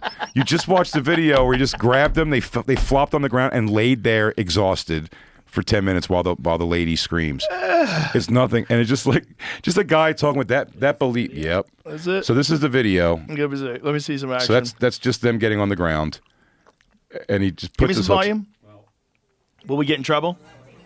Will we lose the YouTube rights? What happens? Every step All is right. yeah, just Okay, don't give me any volume then. Yeah. So that's them. You can always fast forward. Yeah, they just stay there, and eventually get up and have like the hands on each other. Yeah, they're up. Now wait, no. It's right after the video. But we're not going to be able to play it. Oh, you can't play the audio? No, they'll fucking get us on YouTube. If you're commenting on it, it's commentary. Are you allowed to? It depends. It's this guy. Huh? Yeah, I probably got punched. Some douchebag jumped out of nowhere, giving shit to the employees, and I just said, "Hey, you mind if I knock just it talk off." right here? Yeah. Okay, so were you the first one to go ahead and grab him to try and Well, remove him no. out, or- So I was probably the first guy. These guys fucking with the waitresses. Dude, what are you doing? The guy fucking punched me. I said, dude, you don't want to get into this with me. I grew up doing this shit. And I said, don't do it. I drug him to the ground. I said, you got two options.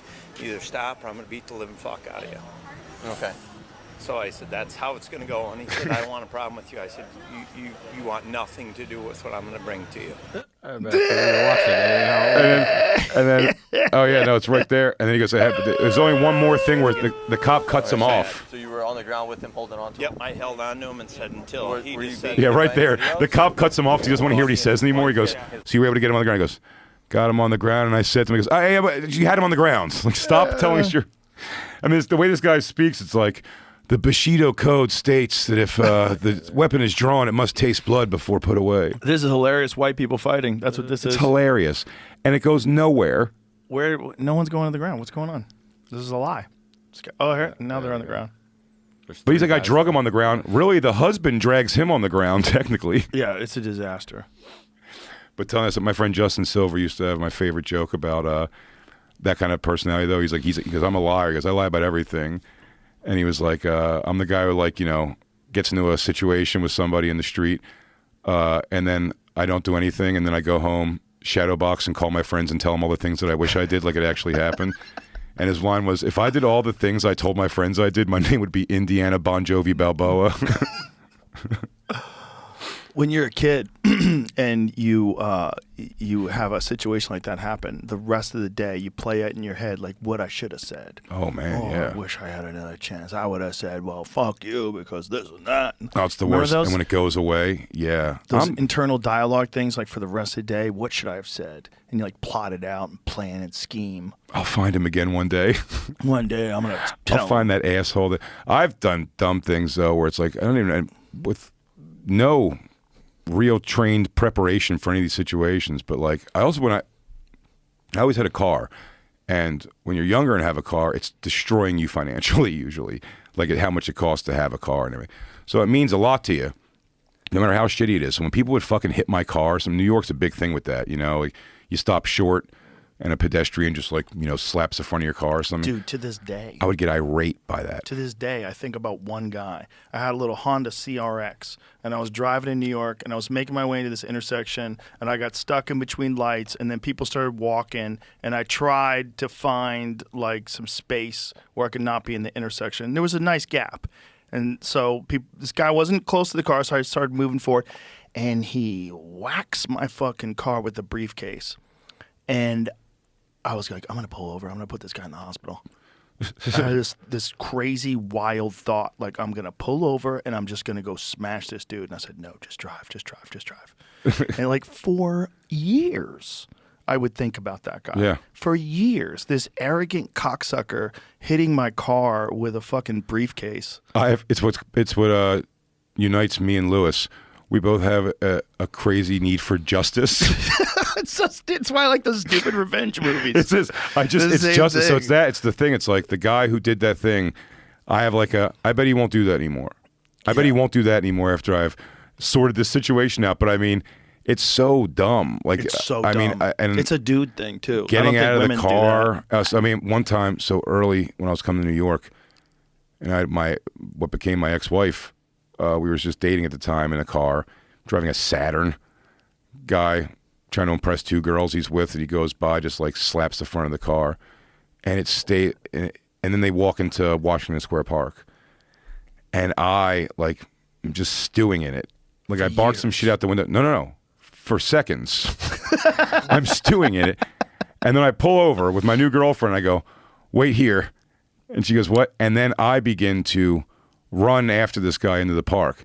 What I'm not thinking about is as I'm running, when I finally find this guy on the other side of Washington Square Park, I turn around. Dude, he could have pushed me over with a feather. I was like, what's up, motherfucker? You want to fucking slap those cars? And luckily, I just scared him with my size, I guess, ultimately, or something, because, like, he didn't do anything. But I was like, as soon as I got there and spun this guy around, I'm like, I'm done. I'm so exhausted from running. I never run. I sprinted to find him without thinking that I'm giving all my energy to that run. And I'm like, you need like a half hour to recover. You just fucking hit my car, man. And he was like, luckily, like, apologetic and like, whoa, dude, I don't want any trouble. And you're like, fucking ain't right. Fucking ain't right. I don't want any trouble. I took 10 extra minutes walking back to the car, leaving my girlfriend in the car, because I didn't want her to see how heavy I was breathing. I had to get it all back together and just come back to the car and be like, scared that pussy.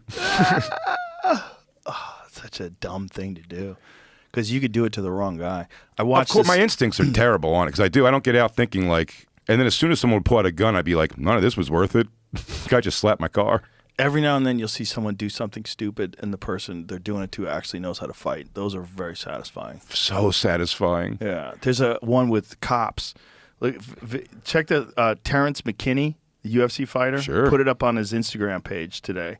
So this cop tries a shitty double leg on this guy, and the guy knew how to fight, and the guy sprawls, and the cop tries to hit him, and the guy cracks him, and the guy tries to tell him, hey, stop. And then the cop, watch this. Like, look at the cop. Shoots a shitty double, nice sprawl. Look at this. Pushes him off.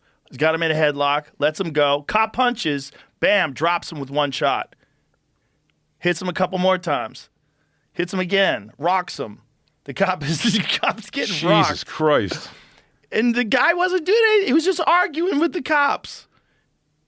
I don't know if that was a cop. Is that a cop? It's some kind of like security. Some security, something. He's got a badge. And he's wearing white gloves, too. The gloves are... He gets his dukes up. Like, both of them, he had some training, but he massively overestimated his ability. Like, look at this shitty double leg. Let me see that. Show me that shitty double leg again. Watch this shitty double leg. Look at that. Terrible. No drive at all. Scared of the concrete, so he's trying to double leg without his knees going to the ground. He doesn't want to really drive forward. There's a great video of a very in-shape cop, and he's going at it with a teenager who's really talking shit. And he's like a wiggery kid doing like a, yo, man, take off that badge. You know what's up? Take off that badge. Take off the vest, boy. You know what's up. And he just keeps going to him, and the cop's eventually like, hey, you keep balling up your fists, man. Like, what are you doing? Just relax. Like, what are you doing here? I'm just seeing who everybody is, you know? He's like, yeah, you know what's up, pussy. Take that bet. And when he gets in his face one time, he just grabs him by the shoulders, puts his foot behind him. I mean, places him on the concrete. And how fast the kid's like, oh, okay. Whoa, we got a little nuts back there, huh? I saw that one. Yeah, those are fun. Well, kids are just... And fat women getting tasered. That's my other favorite thing. I bet that young man was under 25. Oh, no doubt. His brain was mush. No doubt. But it is funny when they have to come back and they go, I was being crazy back there. That's why they send those young boys out to war. Because they're all fucking piss and vinegar? All piss and vinegar with a non-fully deformed brain. Yeah. Non-fully formed brain. They just fucking take that gun and here's some meth. Let's fucking go. There was a guy in the audience last night. We did Story Wars at Mothership, and there was a guy in the front who wears a brace around his body. Like, we asked him why. He was stabbed in Afghanistan, hand-to-hand combat. Oh, Jesus Christ. It was a gunfight, and it ended up being hand-to-hand combat. He said he knocked the guy down, didn't confirm that he was out. And then when he took his attention away, the guy reached up and stabbed him. Oh. Right in the fucking chest, basically. It's pretty wild. Christ. And we were like, and we're looking at this guy, we go, in Afghanistan, he was 18. He was 18. Wow. And I think he said the 16-year-old was the kid who stabbed him was 16. Jesus Christ. Such a wild thing. It's intense. It's a little too intense. Don't get in fights, kids. That's our message, right? If you can avoid it. Absolutely. I've avoided all of them. I got into a road rage thing where I knocked a guy out. He wasn't very big, and I basically got out of the car, and he was right away, didn't want to do anything, and I mushed his face. He was drunk, and I kept mushing his face until he would throw a drunken punch, and then I hit him, and I caught him. Only time in a fight in my life where I caught him first shot, and he literally like folded on the ground, and then I got in my car, drove away with my current girlfriend, Christine, and when we got like a few blocks away, my adrenaline started going down, and I was like, and so jokingly almost, I just look at her and I kissed my bicep like one shot, and she was like really pissed, like she didn't think it was funny or anything, and I was like, but it wasn't even like kind of hot that I just knocked that guy out with one shot, and she was like, no, like what if you killed him? Like his head bounced off the ground. Like what? It's all for what? And I was like, yeah, it's a great point, I guess. It's a real good point. I'm like, what a great fucking point. Because I'm walking away from that like, hey, I didn't even get touched, and I got sweet, beautiful justice. You know, the way I'm always searching for. And she was like, no, what if you killed him? And I'm like, yeah, there is a point there for sure. I often think about that with that guy. Go about in front yourself of the getting Comedy killed. Store. Like, what if you kill somebody? Oh yeah, for sure. Yeah, you never punch somebody in the face on the concrete if you can. Like a good trained fighter probably punch you in the body. Yeah. Just because they don't want to go to jail forever. One of Kevin James' friends went to jail for like 7 years. He was a bouncer at a nightclub in Long Island. Knocked the guy out. The guy falls, hits his head, dies. Happens. Yeah, but didn't Harry Houdini get killed from a gut shot? Something like that. Yeah, like a punch to the stomach. He died days later. Yeah. Because like an organ busted. You never think about that. You want to give everything you got to a face punch, and then you're like, boy, I sure hope I don't blind him forever. These are all things that could happen. All things that could happen. All right, Jay, I love you to death. Let's wrap this bitch up. Can I plug yeah, please do. my stuff? My first half of Double Crowd Work special. Let's go. Them is currently out. Second half, They is coming out 4/20. All done at the Denver Comedy Works. So we're almost at 1 million. One of the best fucking clubs on earth. That club rules. That club's so great. It's so good. Well, you guys do the same thing. Everyone's facing forward. Yep. And yonder bags. Oh yeah, I thought about that when I was designing my club. I was almost going to do the seats like she has them, where they're all locked down. Yeah. Wendy's the best. Shout out to Wendy. We love her. All right. Thank you, brother. Thank you. Bye, everybody.